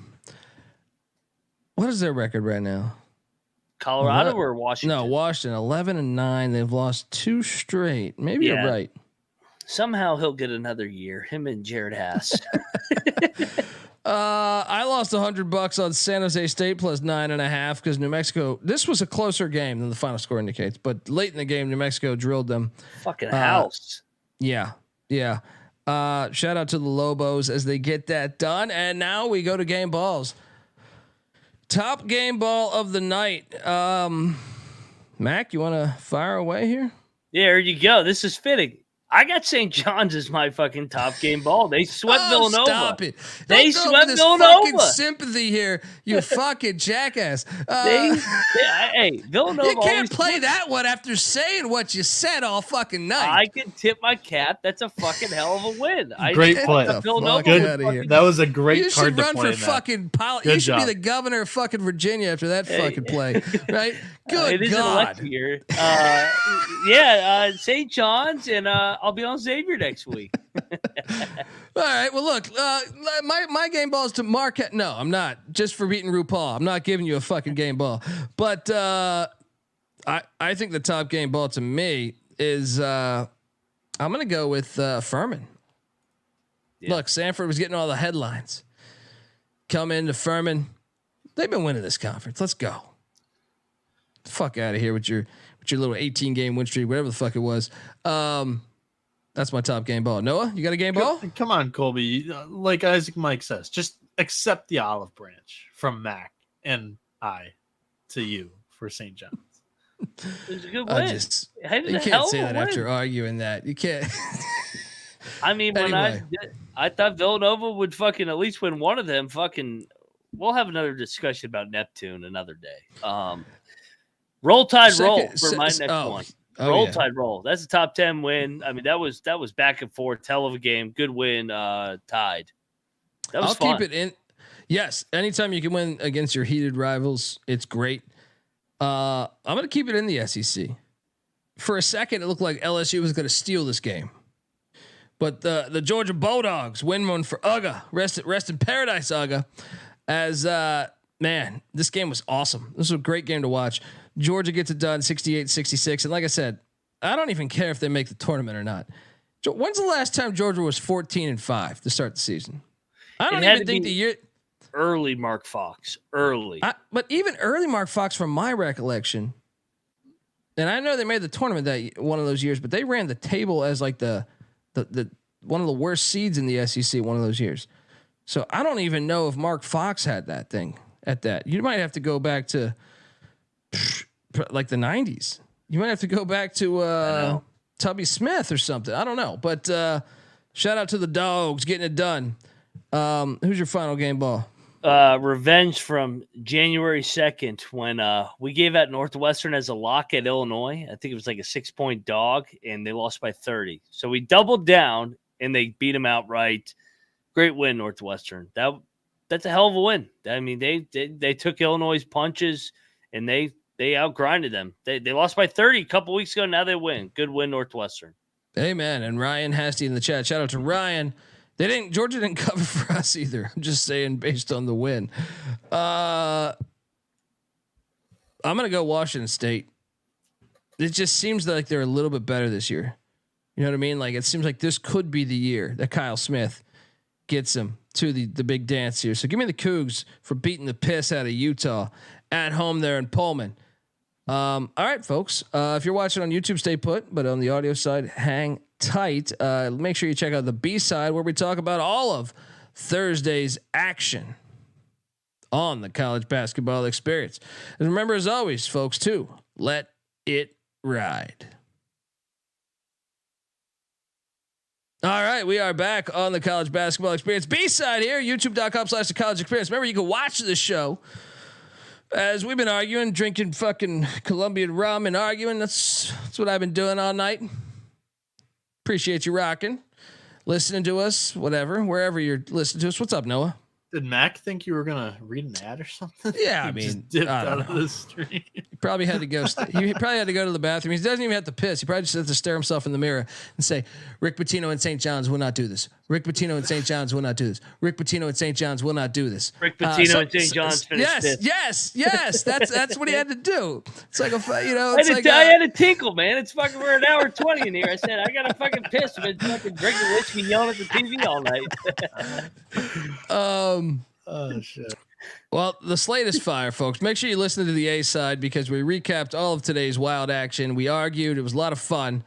But it's time to pick games. We do have two sort of standalone games, 1 hour before the others. I don't know if that truly counts, but Elon is taking on Campbell. Little in-state battle here. It almost reads like Eldon Campbell. Elon Campbell. This one's interesting because you have Elon 8-11 at 9-10 Campbell. What do they call this? The Pope Center or some shit like that. But anyway, it's pretty easy handicap, right? Elon's 0-7 on the road. Campbell's 7-3 at home. 3.5 point spread. All the difference for me. Give me the Campbells minus 3.5. What are you doing here? I took the Campbells too, but I want to bet the other game, the other 5 o'clock, 2 o'clock your time game. That he's referring to is Central Connecticut State taking on Fairleigh Dickinson. Here we go. Central Connecticut State, the real Blue Devils are laying 1.5 at Fair Dick. Is your play on the FDU side? Absolutely. I was not impressed with Central Connecticut the other night. Fair Dick, all of a sudden, they've won 3 in a row. They're back in the race, one back here. Fair Dick, lock it up. Everybody loves Fair Dick at happy hour. Let's go. I don't know about everybody, but whatever. Noah Bieniek.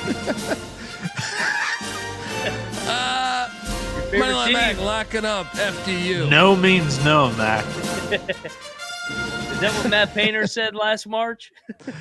Albany is catching 4.5 at Maine. Man, these three games to start things off. Did you rough. pick that game, by the way, Colby? No.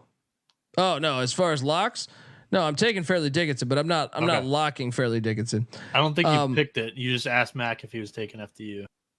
I think it's because he led in with a lock. Anyway, I mean, I'm not locking that. I'm not betting that game.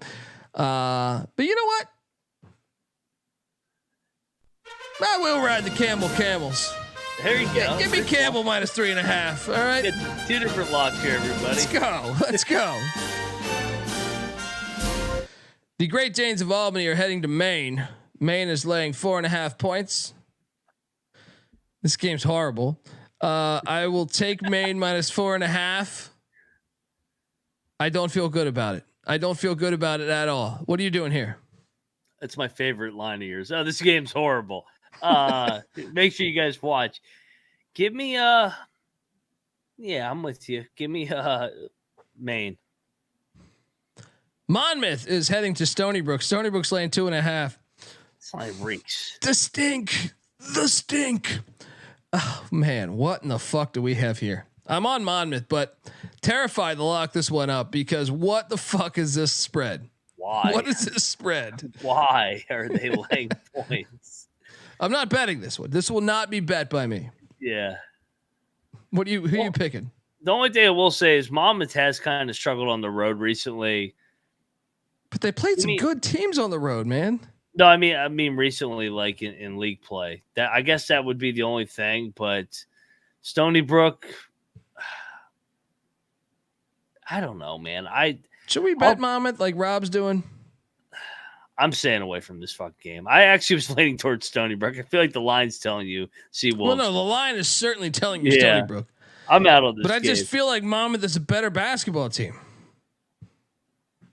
I agree that they're better, but it's at Stony Brook, so I'll stay away. North Florida's laying 3.5 at Bellarmine.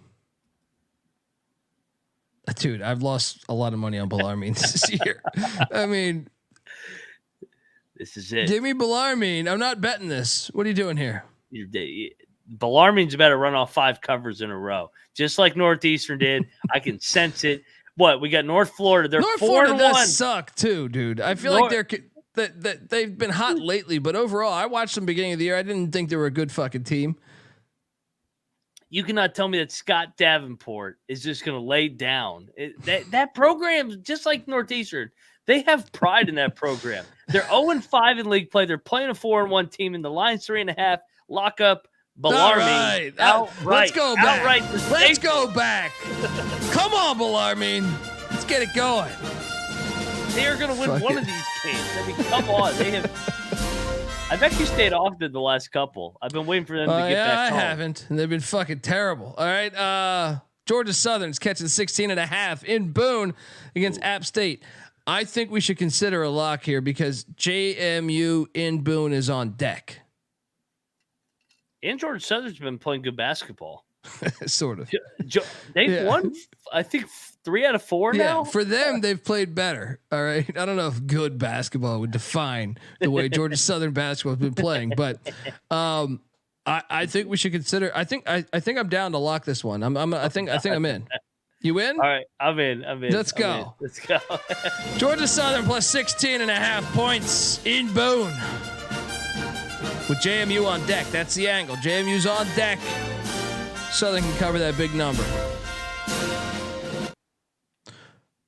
Vermont is getting 1.5 at UMass Lowell. 2 unbeatens, man. I gotta stick to the system, right? I think Lowell's better this year, to tell you the truth, but I'm still going Vermont. Coaching, culture, give me Vermont plus 1.5. I am not locking this one though. I am. I'm going to take Vermont because Lowell beat them last year. What's the last time Vermont's lost back-to-back away games at the same place? I think Vermont. Remember losing last year. Vermont, baby. I'm a little terrified of this one, though. It's the one game in their conference where I feel like they could get caught. Oakland is laying 2.5 at Green Bay. Noah, stop it, Noah. Green Bay just got drilled. They're going to respond. Green Bay money line play. Mac, what are you doing here? Finally, Green Bay came back to the pack. It was a good game a couple weeks ago. I'll take Campy, man. I'll take Campy. Instead of accepting that the Phoenix will rise inevitably, you choose to doubt. Whoa! Why'd you just zoom in on yourself? I meant to pop me out. I just figured out how to do solo. That's actually kind of cool. No. I just figured that out. I don't think that's our audience. I don't think they care to see, I don't think they care to see us up close. You know what I mean?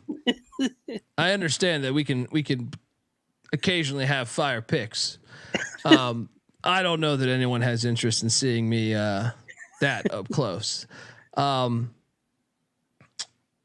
Green Bay. I'm tempted to lock Green Bay. This might be a lock for me. Wilmington is laying 3.5 at Northeastern. Wilmington just fucking stormed the court. The line is so stinky in this one, man. I'm not locking. I'm still taking Wilmington. But this line reeks. No bet Dundee here. What are you doing here? Yeah, get this Wilmington and North Florida shit out of here. Bellarmine, Northeastern, lock both up. You parlay them both on the money line. My team, baby. Let's go. Oh, man. The Staples will be fired tomorrow. This guy's killing me over here. Northeastern's going to win this game. This is a letdown. Big time letdown. True. I don't know. They could win this one. Northeastern's playing better. My computer's going slow as shit right now. We might have a malfunction any second here. Charleston is laying 14.5 at Hampton here. At the old Hampton Inn. Charleston's off the loss. I will lay it with Charleston. What are you doing here? I will too. I'll lay it as well. Lipscomb's laying 2.5 at Florida Gulf Coast. What? The stink has arrived here. Shout out to Daryl in the chat. Gave us $2. Said, bring the old lack music back. They sued me. Can't do that. Can't do that. I don't have enough money to prevail. I don't have good enough representation. Cannot do that one. Men at Work 1, Dundee 0. The line reeks here. Give me Florida Gulf Coast. What are you doing here? Who'd you say was favored? Because this line came out late. Lipscomb's laying 2.5. Yeah, I'll take FGCU. I'm with you. Should we lock it? Because this reeks. They're good at home. I mean, they in Lipscomb, they're coming off the North Alabama win. They haven't played a road game in forever. I actually do kind of think we should lock this. I kind of like Gulf Coast here. Yeah, I'm with you. Fly. Let's go, Eagles. They're better than their record. I mean, they beat FAU for God's sake. Let's ride. I like the chat saying, how many times have you guys gotten sued? A lot. A lot. I don't have the number. Like, we got sued last night, I think. So that's what I'm saying. Like, I would say we didn't get sued last night. We didn't get sued, but the revenue was shared. Yeah, and he was shared with a friend of mine, so that's okay. I'm okay sharing revenue with a friend of mine. I knew that prior to playing that, but we have gotten sued a lot. And if you're talking about SGPN in general, the list goes pretty deep. Colby, that needs to be a Patreon episode. That should be one. That should be one where we just talk about who sued us.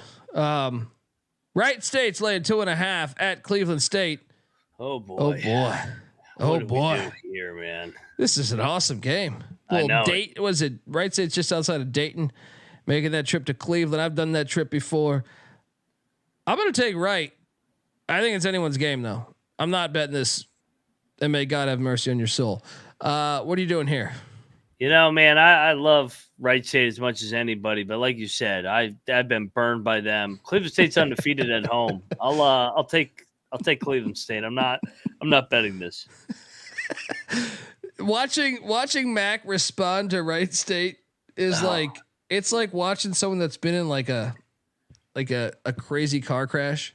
Yeah. When they get back in the car for the first time. You know what I mean? And they're just going out to drive and they're just like going 4 miles an hour. It's like, going to a complete stop. Can't do this shit. You know again. what I mean? Even though they're in a fucking parking lot, you know what I mean? So it's just between them, Bellarmine, Northeastern, Detroit, West Virginia. Those 5 have killed me.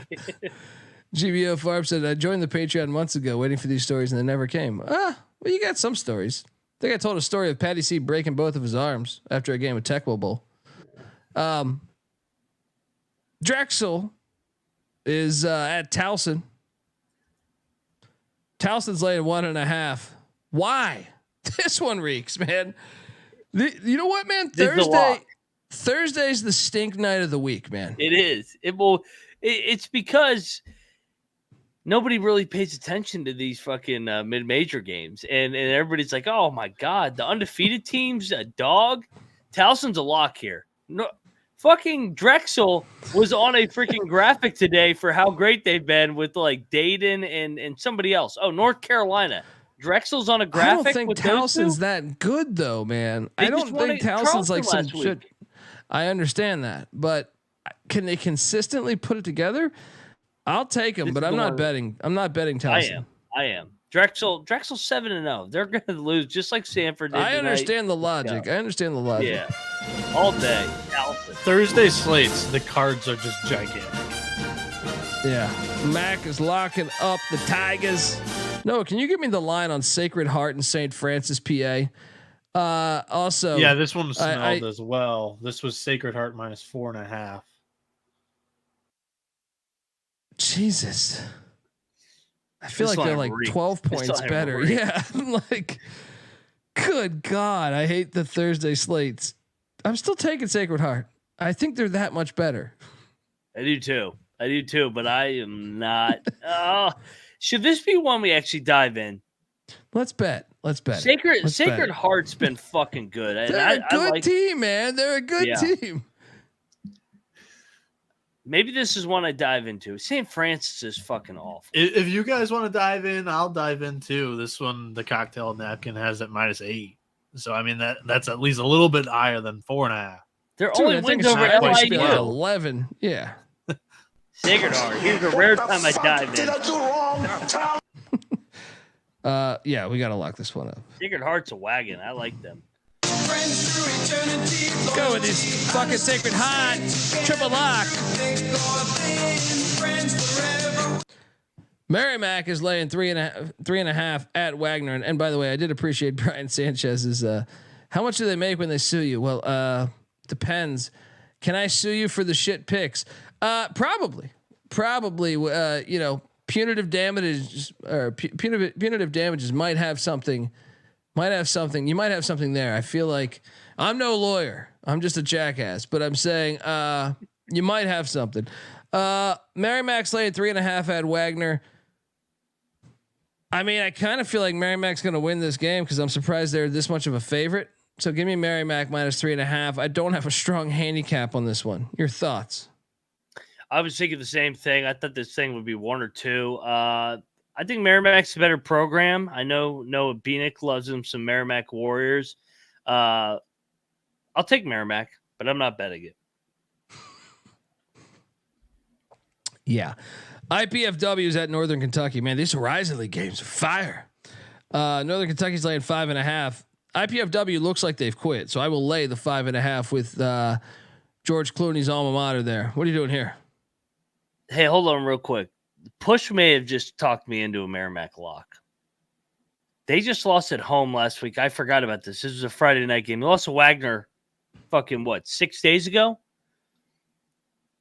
Was that Wagner? I'll lock Merrimack. I'm locking Merrimack. Good call, Push. Good. I thought that was like 3 weeks ago. That was only 6 days ago.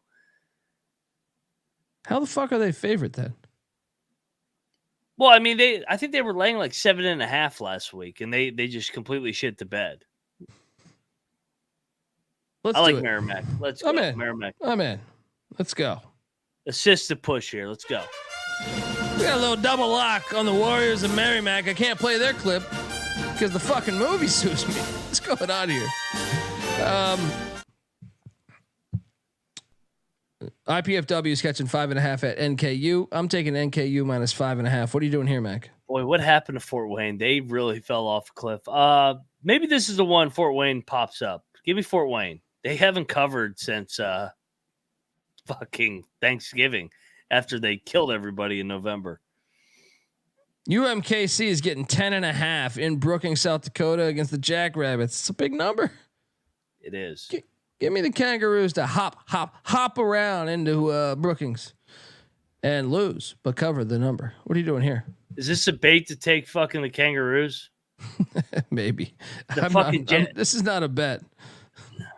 I want to bet South Dakota State. I'm going to stay away. But I'm tempted.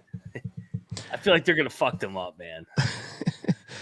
SMU's laying 1.5 at North Texas. Man, the stink. Oh, this is a lot. The stink. Got to take North Texas, right? They had been rolling. I mean, they had won 7 in a row. They dropped one at Charlotte. They grind you out. SMU just wants to get up and down. They drag it in the mud. North Texas outright. Lock it up. I'm not locking it, but I think you're right. I'm telling you, these Thursdays fucking good in Denton, man. These Thursday numbers are all horrible. Mac, lock it up. North Texas plus 1.5 at home. UTEP is getting 10 at Louisiana Tech in Ruston. Damn, it's a big number. I even see a 10.5 out there too.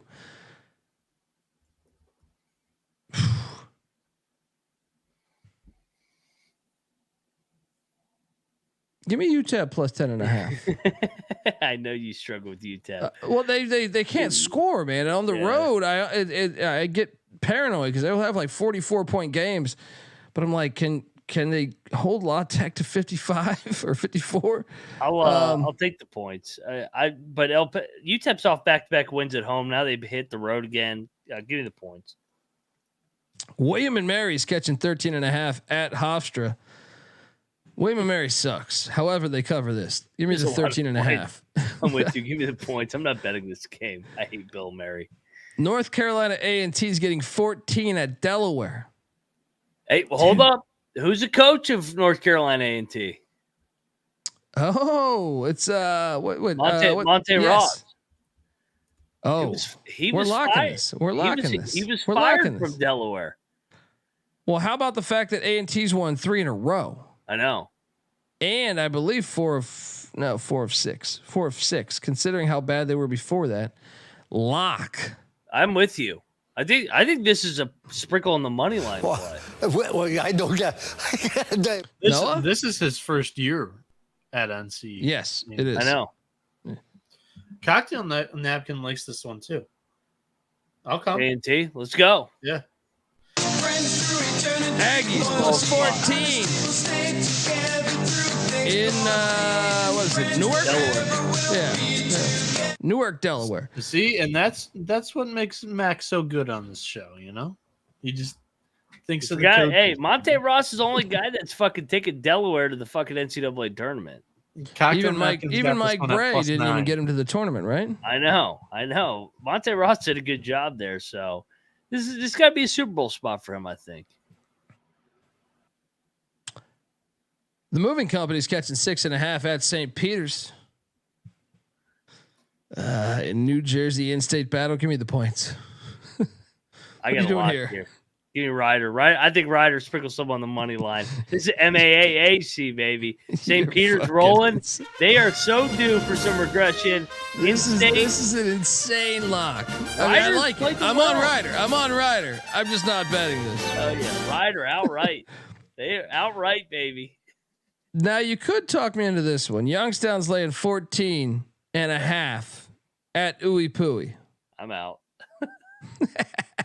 I was thinking maybe Ooey Pooey would cover this one, but Youngstown just won by 50. That's what I'm saying. I feel like the regression.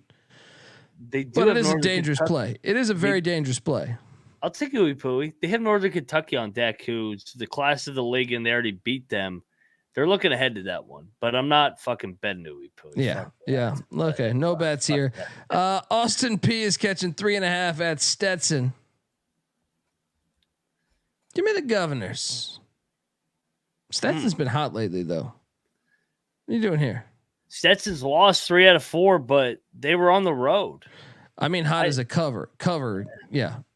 But anyway. Yeah, no, I I had this as circled as a lock. I mean, Austin Peay's not the same team when they hit the road here. The only team they beat on the road is Bellarmine, which is, I mean, that's impressive to me. But I'm locking Stetson. They are 6-1 at home. You have that in your favor. They're good at home. They're good at home. I'm locking Stetson here. A little get-right spot against the Govs, who aren't very good on the road. I'm not locking it, but you did sway my pick. Give me Stetson -3.5. Jacksonville, the Dolphins are heading to Richmond, Kentucky to take on EKU. EKU's laying 10.5. I'm going to lay the 10.5 because the number's a little off. What are you doing here? I went back and forth. I'll lay it. Fucking EKU, man. Ever since the start of the new year, they've been rolling. Bryant is laying 8.5 at NJIT.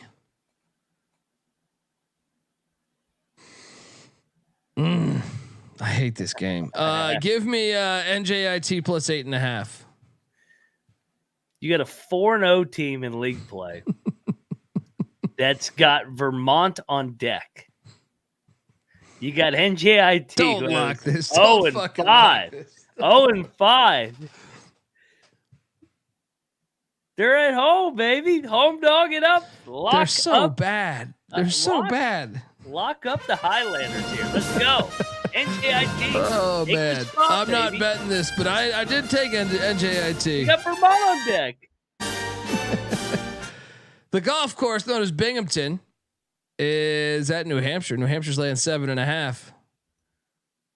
Give me the golf course plus 7.5. What are you doing here? Dude, I had this one circled too. They're 0-4 in New Hampshire. They have beaten New Hampshire 3 straight times. Lock up Binghamton. I'm with you on this. Yeah. Give me the golf course. Give me the golf course plus 7.5. Let's go. Folks, I want to tell you the college basketball experience is brought to you by Underdog Fantasy. Look, Underdog Fantasy has a way to play alongside your favorite fantasy players all season long. They got NFL, NBA, NHL, college basketball, and college football. Simply pick higher or lower in your favorite players' fantasy stats and cash in, people. You can win 100 times the amount of money you enter with some spicy plays. So what are you doing? All right, sign up. And when you do, sign up with the promo code TCESGPN. Underdog will double your first deposit up to $100. Once again, that's Underdog Fantasy, promo code TCESGPN.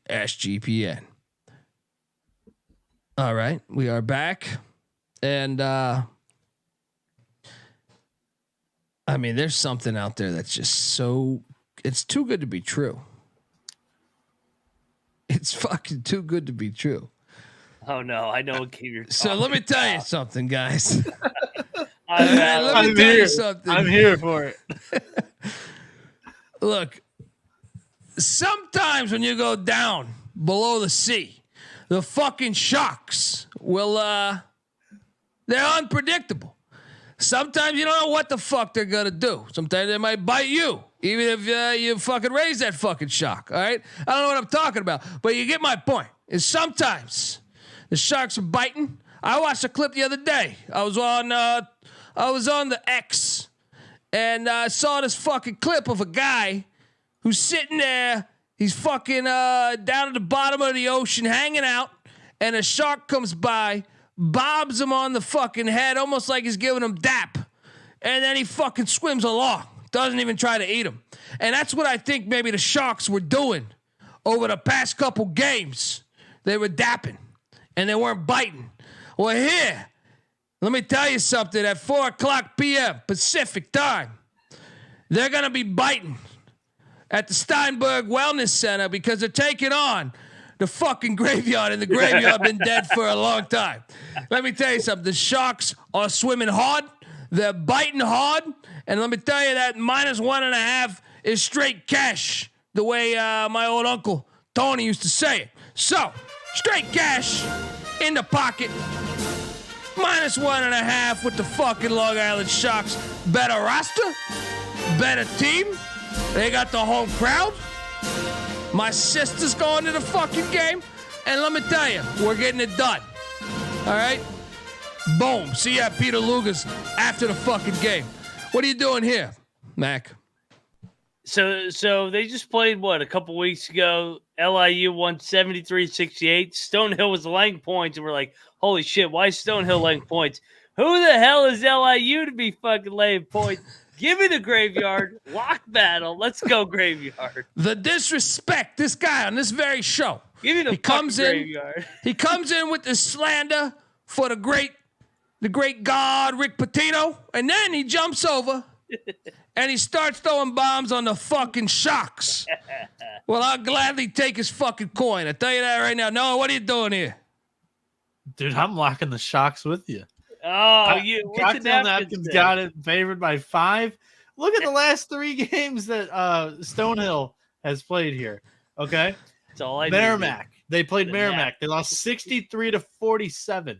Then they played Fair Dick. They lose by 7 at home to Fair Dick. They lose by 10 to Wagner. There's been no pulse for Stonehill. Like Colby should have won at Fair Dick. They lost in overtime. Has been dead for how long? Since November 9th was their last D1 win. Stonehill money line. Let's go. Graveyard money line. Under. We got a fucking lock. Let me tell you something right now. We out here got giving out stats. We got a lock battle. Me and Bieniek got locks. So you're gonna be cashing. Calling this thing a lock battle's a disgrace. Moneyline Max riding with the fucking Graveyard. His fucking corpse will be in the graveyard tomorrow. We'll be talking all about it. Subscribe to the College Basketball Experience. This one's on the short list for one of my favorite plays of the day. Oh, you're so screwed, Colby. You just are breaking down the hell out of LIU via analytics. You are definitely going down. Graveyard money line. There was no analytics there. I just said the Graveyard's 6 feet under, and I listed the last 3 finals they've had. Disrespectful. Revenge angle. You know what? I have had some fucking shark fin soup in my day. I'm gonna fucking. And yeah, that shit's weird. A lot of people love it though, but I'm going to pop up front of the Graveyard like the fucking Undertaker, fucking choke slam the fucking Shock, baby. Let's go. I mean, bit paranoid that he said that was my favorite play of the day. Oh, man. That's fucking paranoid on that. Okay. I was like, that's not even possible. I said short list. Yeah. It's my least favorite play of the day, but, culture. Sometimes it may be good, sometimes it may be shit. Noah, do you have the Grand Canyon Stephen F. Austin line? I think it's 1.5. In Grand Canyon's favor? Yeah, this stink, man. Grand Canyon hasn't played since Seattle, right? No, but they're not. Yeah, sorry, they have not. But they're not the same team on the road, man. They were up that Seattle game though. I don't know what the fuck happened when I drove home, but. I kind of like Stephen F, man. That place does get lit on big time games. Yeah. Is this a national TV game? I'll take Grand Canyon, but I'm not locking this because I do think I'm sorry, I'll take Stephen F. Austin, but Grand Canyon, when I was watching, now granted I left at the 3 or 4 minute mark in that game. I thought Grand Canyon was the better team against Seattle, but I don't know how Seattle pulled it off. They must have had an unbelievable run in the final 3 minutes of that game. I'll take Stephen F. Austin, but I can't lock it because I do believe Grand Canyon's roster is better than every single roster in that conference. They are, but I mean, Stephen F's 1 game back of them, just like that, and they've had a week off. Give me the Lumberjacks. I'm locking this one. They're going to win this game. They're winning this game. The line's telling you they're going to win it. Moneyline Mac, lock it up. Stephen F. Austin. Let's go Jacks. Mount St. Mary's is catching 6 at Quinnipiac. I'll take the 6. Yeah, they're the most phone. I mean, I think it's a money line play. Honestly, if you're gonna bet this game, yeah, dude, how the fuck are they 14-4? I don't know. I was waiting another game to fade them. I was waiting until they went on the road. I do like Mount though. Mount's been terrible on the road though, but I know. I take the points, sprinkle the money line. Yeah. Cal Baptist is laying 4.5 at the Mexicans. It's a good game. It's a good game. We should bet the Mexicans. I think you're right. I think you're right. They're fucking good at home, man. I think you're right. It's a game though. Cal Baptist is a good program, but I think you're right. They don't have that home crowd. Let's go. Yep. Mexicans plus 4.5. Lindenwood is catching 12.5 at Littlecock. 12.5. I mean, I was like, what the fuck is going on? It's like they're telling us that Littlecock's going to win by 20. Give me Littlecock minus 12.5. Yeah, honestly, everybody should probably lock this. They're probably telling you that they're going to win by 100. Give me Littlecock as well.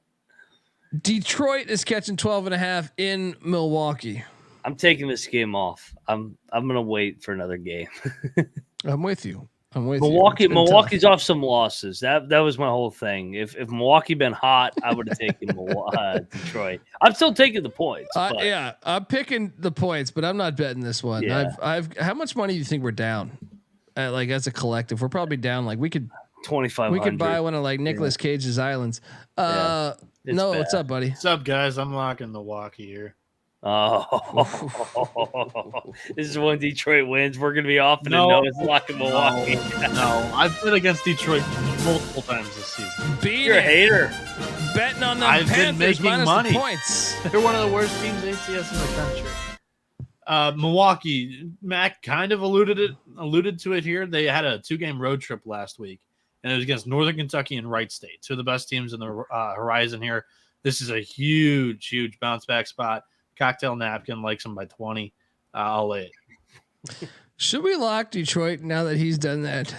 I feel like whenever he's like, oh man, I can't go. I'm not doing it. But I will lock this one. Where do you think their mental head is after losing by 50 to Youngstown the other night? Thinking about spring break down in Florida. They're not thinking about Detroit. How the fuck does he still have a job? It's terrible. He goes to national championship. I know.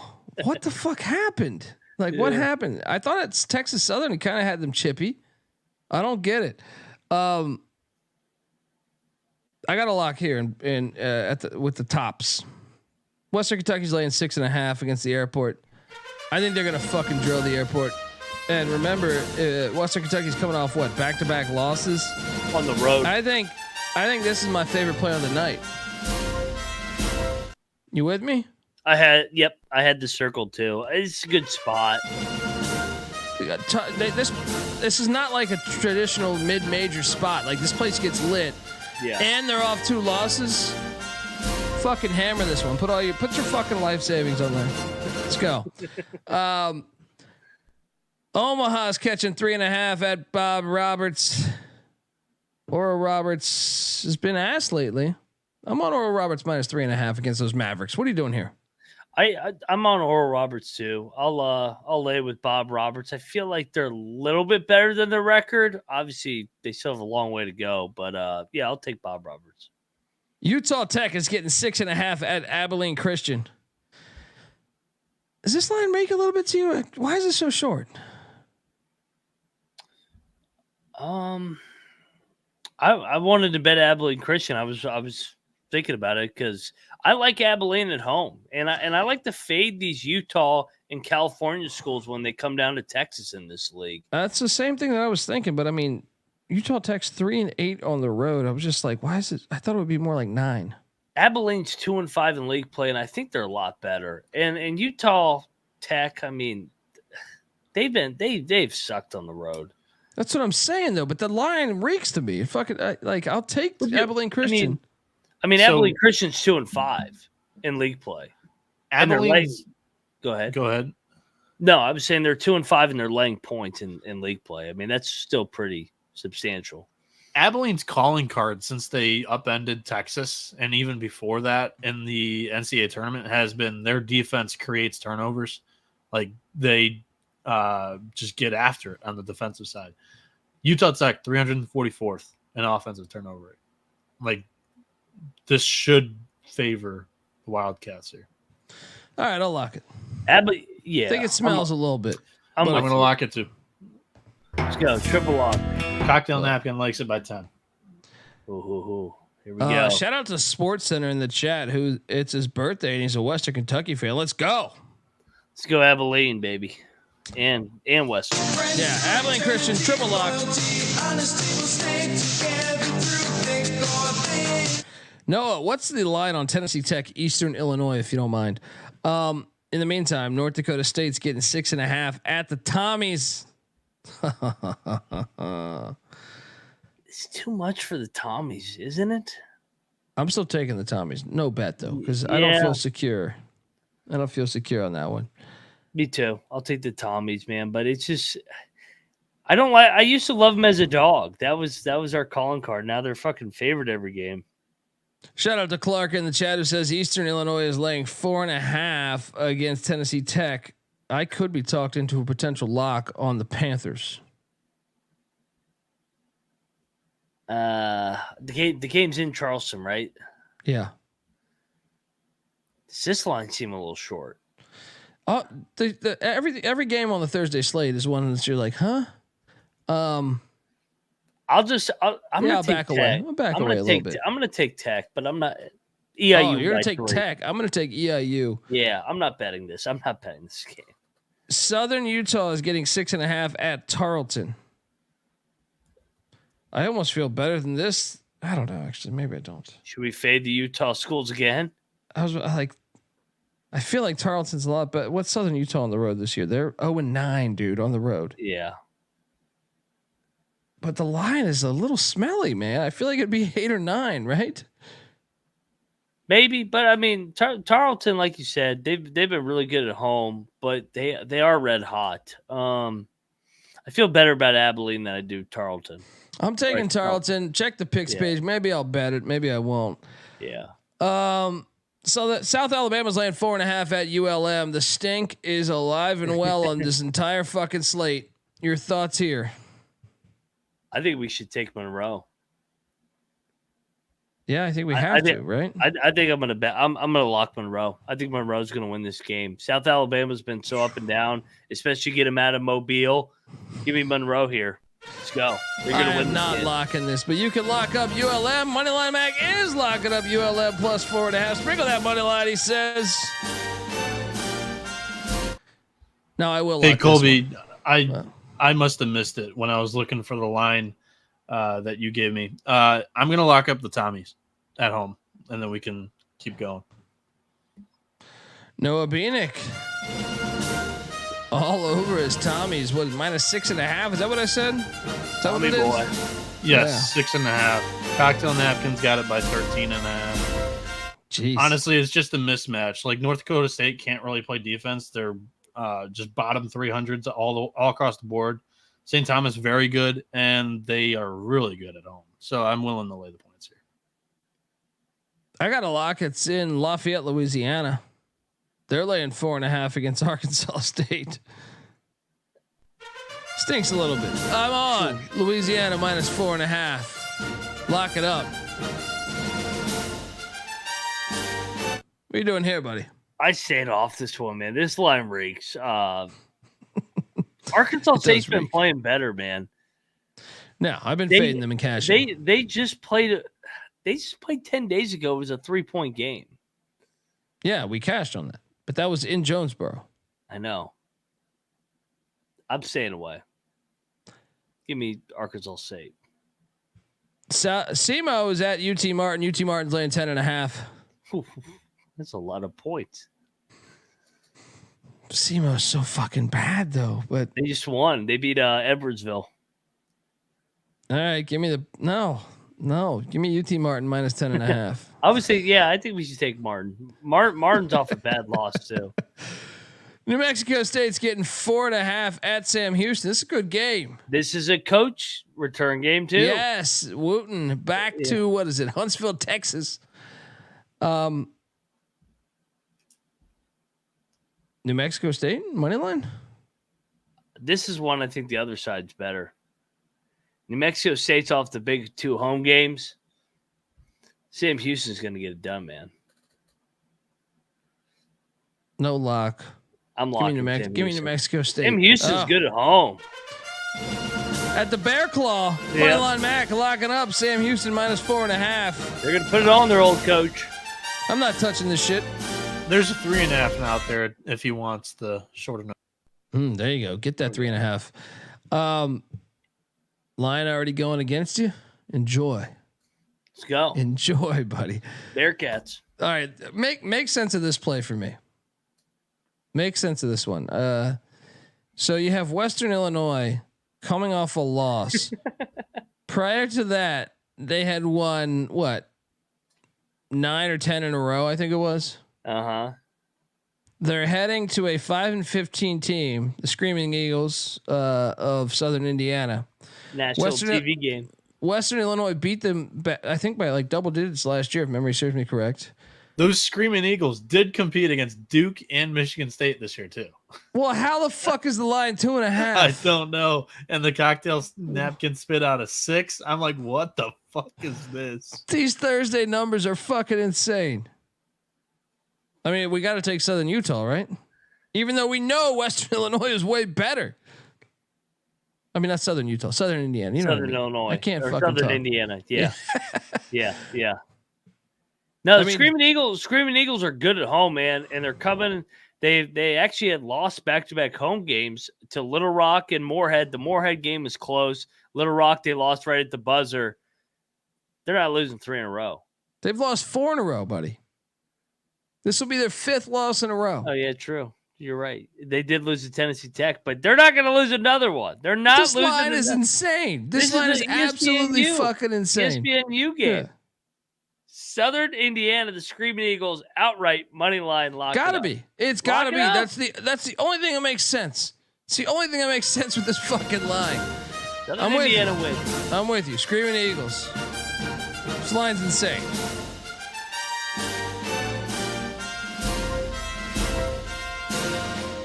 Northern Colorado is getting 7.5 at Eastern Washington.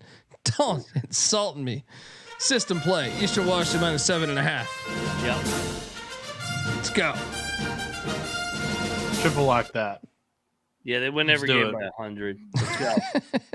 This team is great, especially in Chennai or whatever the fuck they call that city. I know you think it's Cheney, and then you listen to someone, you get drunk at a bar in Washington, and they're like, I was over in Chennai the other night. I'm like, what? What's going on here? Triple up. Let's go.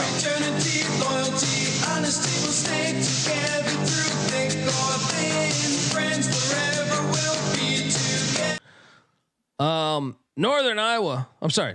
I can't fucking talk anymore. Northern Arizona is at Idaho. Noah, where you at with your Vandals?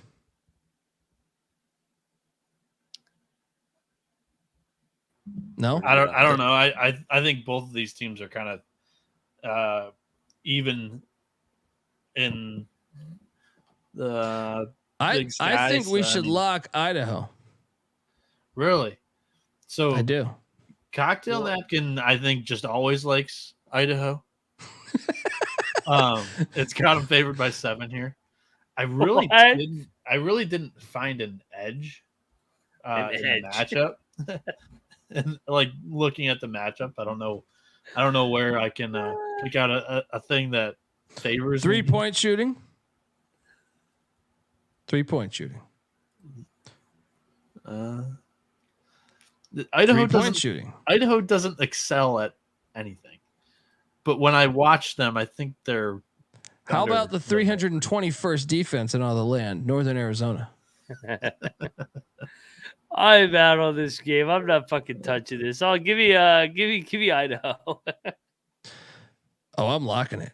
I can't believe this Bieniek bastard. After all his Idaho talk all year. Have fun with your potatoes. Vandals. Why aren't you locking that, Noah? I know. Because I look at the matchup and I don't see anything that I can really point to and say, hey, I think I believe my number here. I don't claim to be like a fucking stat sheet nerd, but Colby 2.0 here in the chat says Idaho's lost 5 straight. That's why you want to jump on this. Ooh, actually, you might be talking me into it. I'm telling you guys, it's free I'll money. join just you. Let's go. Give me the napkin. Idaho. Idaho. Okay, coming along. This shit. There we go. And I use on 2 wins in a row, and this their you got first road game. They're not. Let's fucking go. Vandals -3.5. The line is Montana actually State telling you they're going to fuck them up. Yes, man. They lost 5 in a row. They're favored by 2. That's the fucking point, man. That's the yeah, point. NAU beat Portland State and Sac State at home. Now they hit the road. They're going to lose this one by more than 3. Yes. Montana State's heading into Sacramento. Sac State's laying 1.5. Dude, this one actually had me hesitating because I'm like, this like, Thursday games. Yes. I had this one circled. Lock up Sac State at the net. We have to, right? They are winning this game. Give me Sac State. Sac State -1.5. The great minds think alike. Yes. San Francisco's heading to the Kennel to take on Gonzaga. Gonzaga's laying 9.5. I think we should lay it with Gonzaga, but it's a little tricky because the Dons are coming off that ass whooping to St. Mary's. So I hesitated here and I had a hard time with it. Your thoughts on this one? I went Dons. I don't trust Gonzaga. The more and more I watch them, I don't either. But man, they're fire at the Kennel. You know what I mean? Like they are, but they're vulnerable, man. They are fucking vulnerable this year. Give me the Zags -9.5. They're vulnerable, but they haven't had a close home game in conference. So But is San Fran the best team they've played? Probably. Santa Clara. Yeah. Santa Clara is good. San Fran's probably better than them, but they lost to Santa Clara on the road. This one's at the Kennel. No. I mean, this is the best team they played at the Kennel. That's what I mean. Yeah.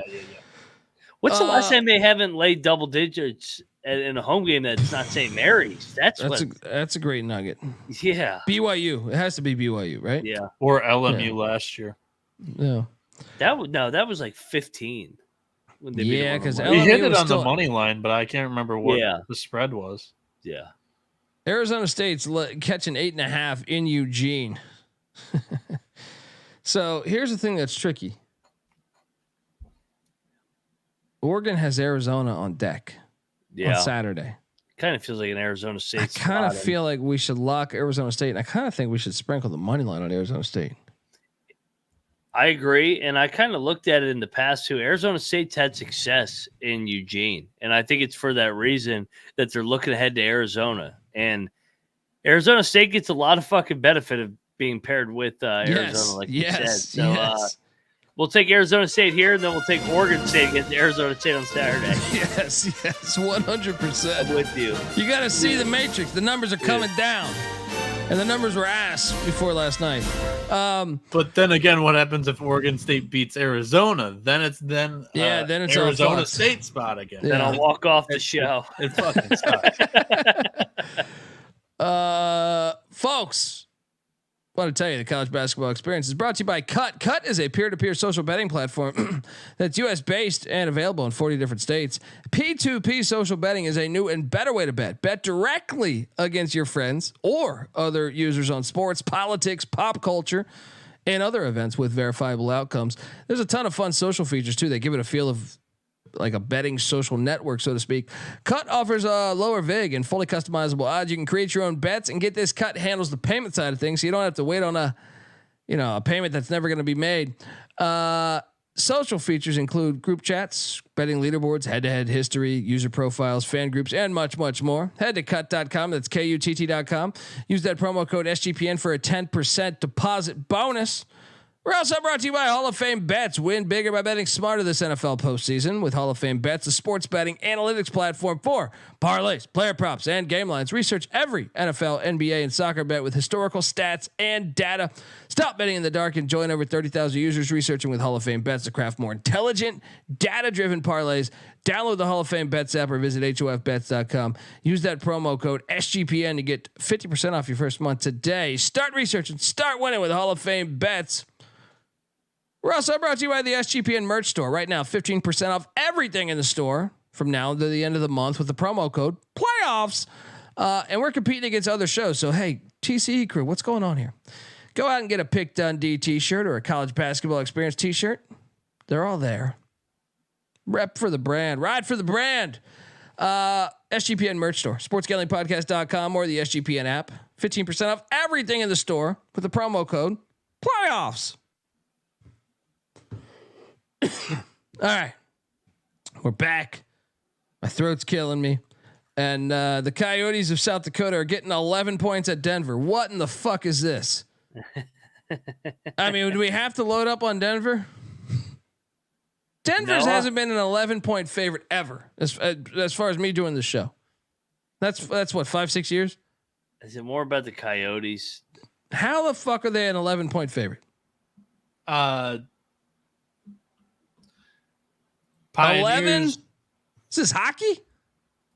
It could be, very well could be. Give me the Coyotes. I'm not buying this Denver shit. The nation has a new number one point scorer. What do you say for leading scorer? The nation's leading scorer is Tommy Bruner of the Denver, the Pioneers. He's averaging like 25.1 points per game. I'm being serious here. I don't ever recall a time Denver was an 11-point favorite in any college basketball game. No, I was early on the train. I will say laying 11 is fucking nuts with this team. But Mac, it's almost like one of these plays where it's like, I feel like we got to take it because why is it? Yeah, I'm just gonna lay it. Actually, I'm gonna lay it too. Denver's off the loss. They lost on the road to North Dakota. They return home here. They always play better at home. I think the line's telling you this is going to happen. That's what I'm saying. The line's telling us we have to take Denver. Going to happen. Cocktail Napkin likes him at 16. Mac, I thought you said you were taking South Dakota though. No, you swayed me to take Denver, but I don't want to bet it. No, we're not betting this one. No, that's what I mean. Shit. I'll lay it. I'm with you. Matt, I might. Noah, do we have a lock? No, I might pull back too. South Dakota's off they just got their ass kicked by South Dakota State. No, I'm gonna pick Denver, but I'm not gonna bet it. Pepperdine's at Santa Clara. Santa Clara's laying 8.5. I feel like I can kind of be talked into a lock here, Mac. For Santa Clara? Yeah. I was looking at Pepperdine here. I think this line horrible though. I just watched it the other night. Well, I mean they hung right in there with Loyola Marymount. But dude, they were down like 20 that game. I watched every fucking play. I watched every second of that game. Now they did go on a run in the final 2 minutes. Santa Clara has St. Mary's next. I'm out of this game. Give me Pepperdine. I'm taking Santa Clara, but Cal State Fullerton's laying 5.5 in San Luis Obispo, taking on Cal Poly. Give me Fullerton minus 5.5. What are you doing here? I'm going to be on Fullerton too. I know Cal Poly is so due for a fucking win, but so is Fullerton. I mean, these two teams, they can't win a game. Irvine is at Long Beach State. This is a rivalry game here. Not far, probably 20 miles apart from one another. If even, might even be less. Irvine's laying 3.5 at the Pyramid. This is a dirtbag spot, ain't it? I think it is, buddy. I think we take Long Beach. I think we take it on the money line. Yeah, lock this up. Their athleticism, like the problem with Long Beach is to me, like Irvine's got the better culture, and I think they're probably better coached. But Long Beach has athletes that Irvine does not have. Were you at this game last year? I was. I went to two. I went to this one and I went to Santa Barbara. Yeah. I love Long Beach here. Let's go. This is a dog spot. Let's go. They're winning this game. Long Beach plus 160. I'm seeing. Getting 3.5 too. Cal State Bakersfield's heading to Northridge. Northridge is laying 2.5. I'm laying the 2.5. What are you doing here? What happened with Northridge? They've completely collapsed. They hit Santa Barbara. I mean, I know that wasn't at Santa Barbara, but they got hit by Santa Barbara. Then they went to Riverside and just got walloped. I think it's a get right spot before they lose in Irvine. I kind of do too. What'd you say the number was again? 2.5. 2.5. 2.5. Yeah, Bakersfield's been good to me, man. I'm gonna ride with Bakersfield. They won 2 in a row. They had lost those overtime games. I think they're still better than their record. I agree with that. Noah, can you give me the line on Pacific and St. Mary's? In the meantime, Portland is catching 10 points at Loyola Marymount. Oh boy. I think we should take the points, man. Loyola can't be trusted. They cannot be trusted. Yeah. God damn, St. Mary's laying 27.5. We should lock Pacific. They're right there. They're both right there. This is like the rivalry angle. Who did I just say St. Mary's had on deck? Santa Clara. Granted, they lost by 31 a year ago, though. Oh, maybe we back away. Yeah, we back away. God, they have been fucking. They did just come off the San Fran win. I think this is still a tad high. I think they can cover this, man. I do too. I think they lose by 22. I don't know. I'm backing away. I'm not locking it. Give me Pacific. Let's go. Nobody's gonna take them. Nobody. Wait you to bet sold this. Me. You sold me. Let's go. go. This. Yes. Let's go. Yeah, the line will go up. Wait to bet this one. St. Mary's been covering every game. They're gonna go through the motions. Montana's laying 4.5 at Portland State. I think Portland State covers this. I think they could be live to upset the Grizz. Grizz had 2 huge wins. Remember, they won the Brawl of the Wild, and then they won against Weber. Portland State, that money line's I'm not seeing it right now, but I think it might be a solid play. Should we lock Portland State? Yep, I had this circled. I like Drangle too. You sold me. I think they're live. I think they're better than the record too. Portland State plus 4.5. Sprinkle that money line. Riverside's at UCSD. UCSD's laying 9. No, give me Riverside. Is this a Riverside money line play? I mean, this is anyone's game in my opinion. For 9, UC Davis at 7-1. UC San Diego at 6-1. I think Riverside is way better, even though they are 0-10 on the road. But I feel like that line's off, man. I do too. Like when I watch Riverside, I'm like, they're not that bad, dude. They've been improving each month. I'm locking Riverside. I'm with you. Riverside. Riverside plus 9. Ride it. They don't have to win. Cover. Final 2 games. Actually, Noah, can you give me the line on Santa Barbara at Hawaii? That game's awesome, by the way, to close out the night. Arizona's in Corvallis. Arizona's laying 18.5. I think we should potentially lock Arizona minus 18.5. Yeah, I have a bad feeling this one might get ugly. We probably should. I don't want to. I don't want to root for this. It's like such a sympathy play. What's Oregon State? Has Oregon State come close recently? No. They got drilled by Colorado. They got drilled by Utah. They were close against Stanford in their one home game. So this is like only their second home game since the New Year. So I will stay away. Yeah. Okay. I'm going to stay away just because I like Oregon State, and I hope them. I hope they win. Yeah. They're gonna get fucked up. Yeah. Santa Barbara is at Hawaii. Hawaii's laying 4. Oh man, dude, I'm taking Santa Barbara. You can talk me into a lock. Dude, Hawaii has actually not been good at home recently. That's been like the biggest thing that's been so confusing. Why all of a sudden do they get worse when league play starts? You know, Santa Barbara's off a loss too. They got upset by Fullerton. Yeah, I think we should lock Santa Barbara. I think they're going to fuck them up. I'm with you. Gauchos plus 4 on the island. It's not a hard ticket here. Let's go. All right, that's our slate, folks. Only took about 2.5 hours.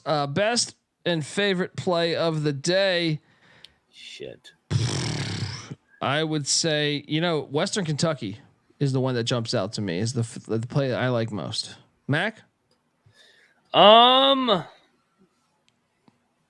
really don't. I'm going through right now. Bieniek? St. Thomas. They're at home. They're coming off a loss against North Dakota State. Rough defense.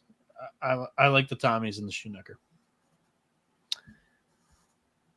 North Texas. Battle of the Dallas area. Denton. They're off a loss. SMU's coming in hot. Mean Green get it done tomorrow night. I like that one a lot. There we go, folks. Make sure you give Noah Bieniek a follow on Twitter at NoahB77_. Moneyline Mac is on Twitter at Moneyline_Mac. I'm on Twitter at the Colby D.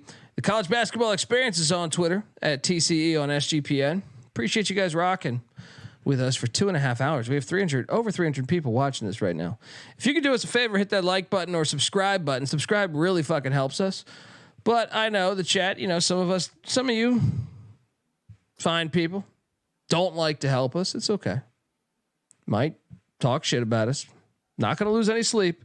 Just fucking subscribe if you can.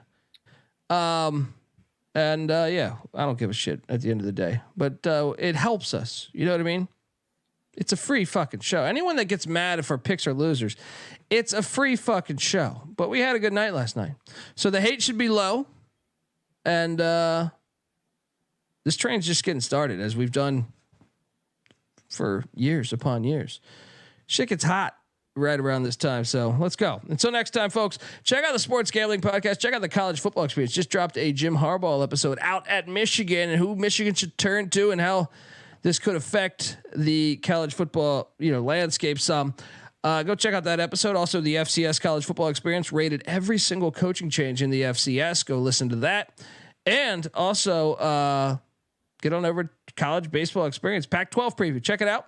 Also, the Big 12. It's the Big 12, to quote Dan Hawkins. How about that? Only the best conference in college basketball. I don't think anyone can argue against that. Easily. I don't think anyone can. And Mac, what'd you guys cover lately? We were just going over the games. It's round 6 that we're done with the Big 12, and we're looking ahead. And next thing you know, we'll be doing baseball with Noah Bieniek. So yeah, get over there, subscribe to the Big 12. Every Friday, we do the opening lines for Saturday, and obviously the Big 12 has 5 of the best games of the day. So beat a couple opening numbers, and then join us for the Saturday recap. That's always fun. Yes. Big 12 College Experience. Subscribe.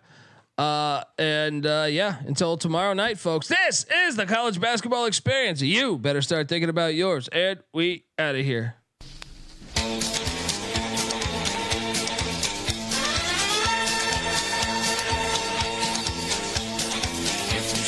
On the street, then tip your hat his way. You'll know just where he's headed and which game he's gonna play. He's a sharp-shooting gunman and always aiming high. He'll win any gunfight. His limit is the sky.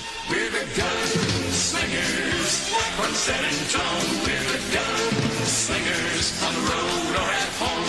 Remember the Alamo, for such as we are known. We're the gunslingers from San Antonio. When we're away, we're doing our job. We're keeping law and order at home and abroad. Gamblers and outlaws, you better step aside. Our motto is to shoot 'em up and bring 'em back alive. We're the gunslingers from San Antonio. We're the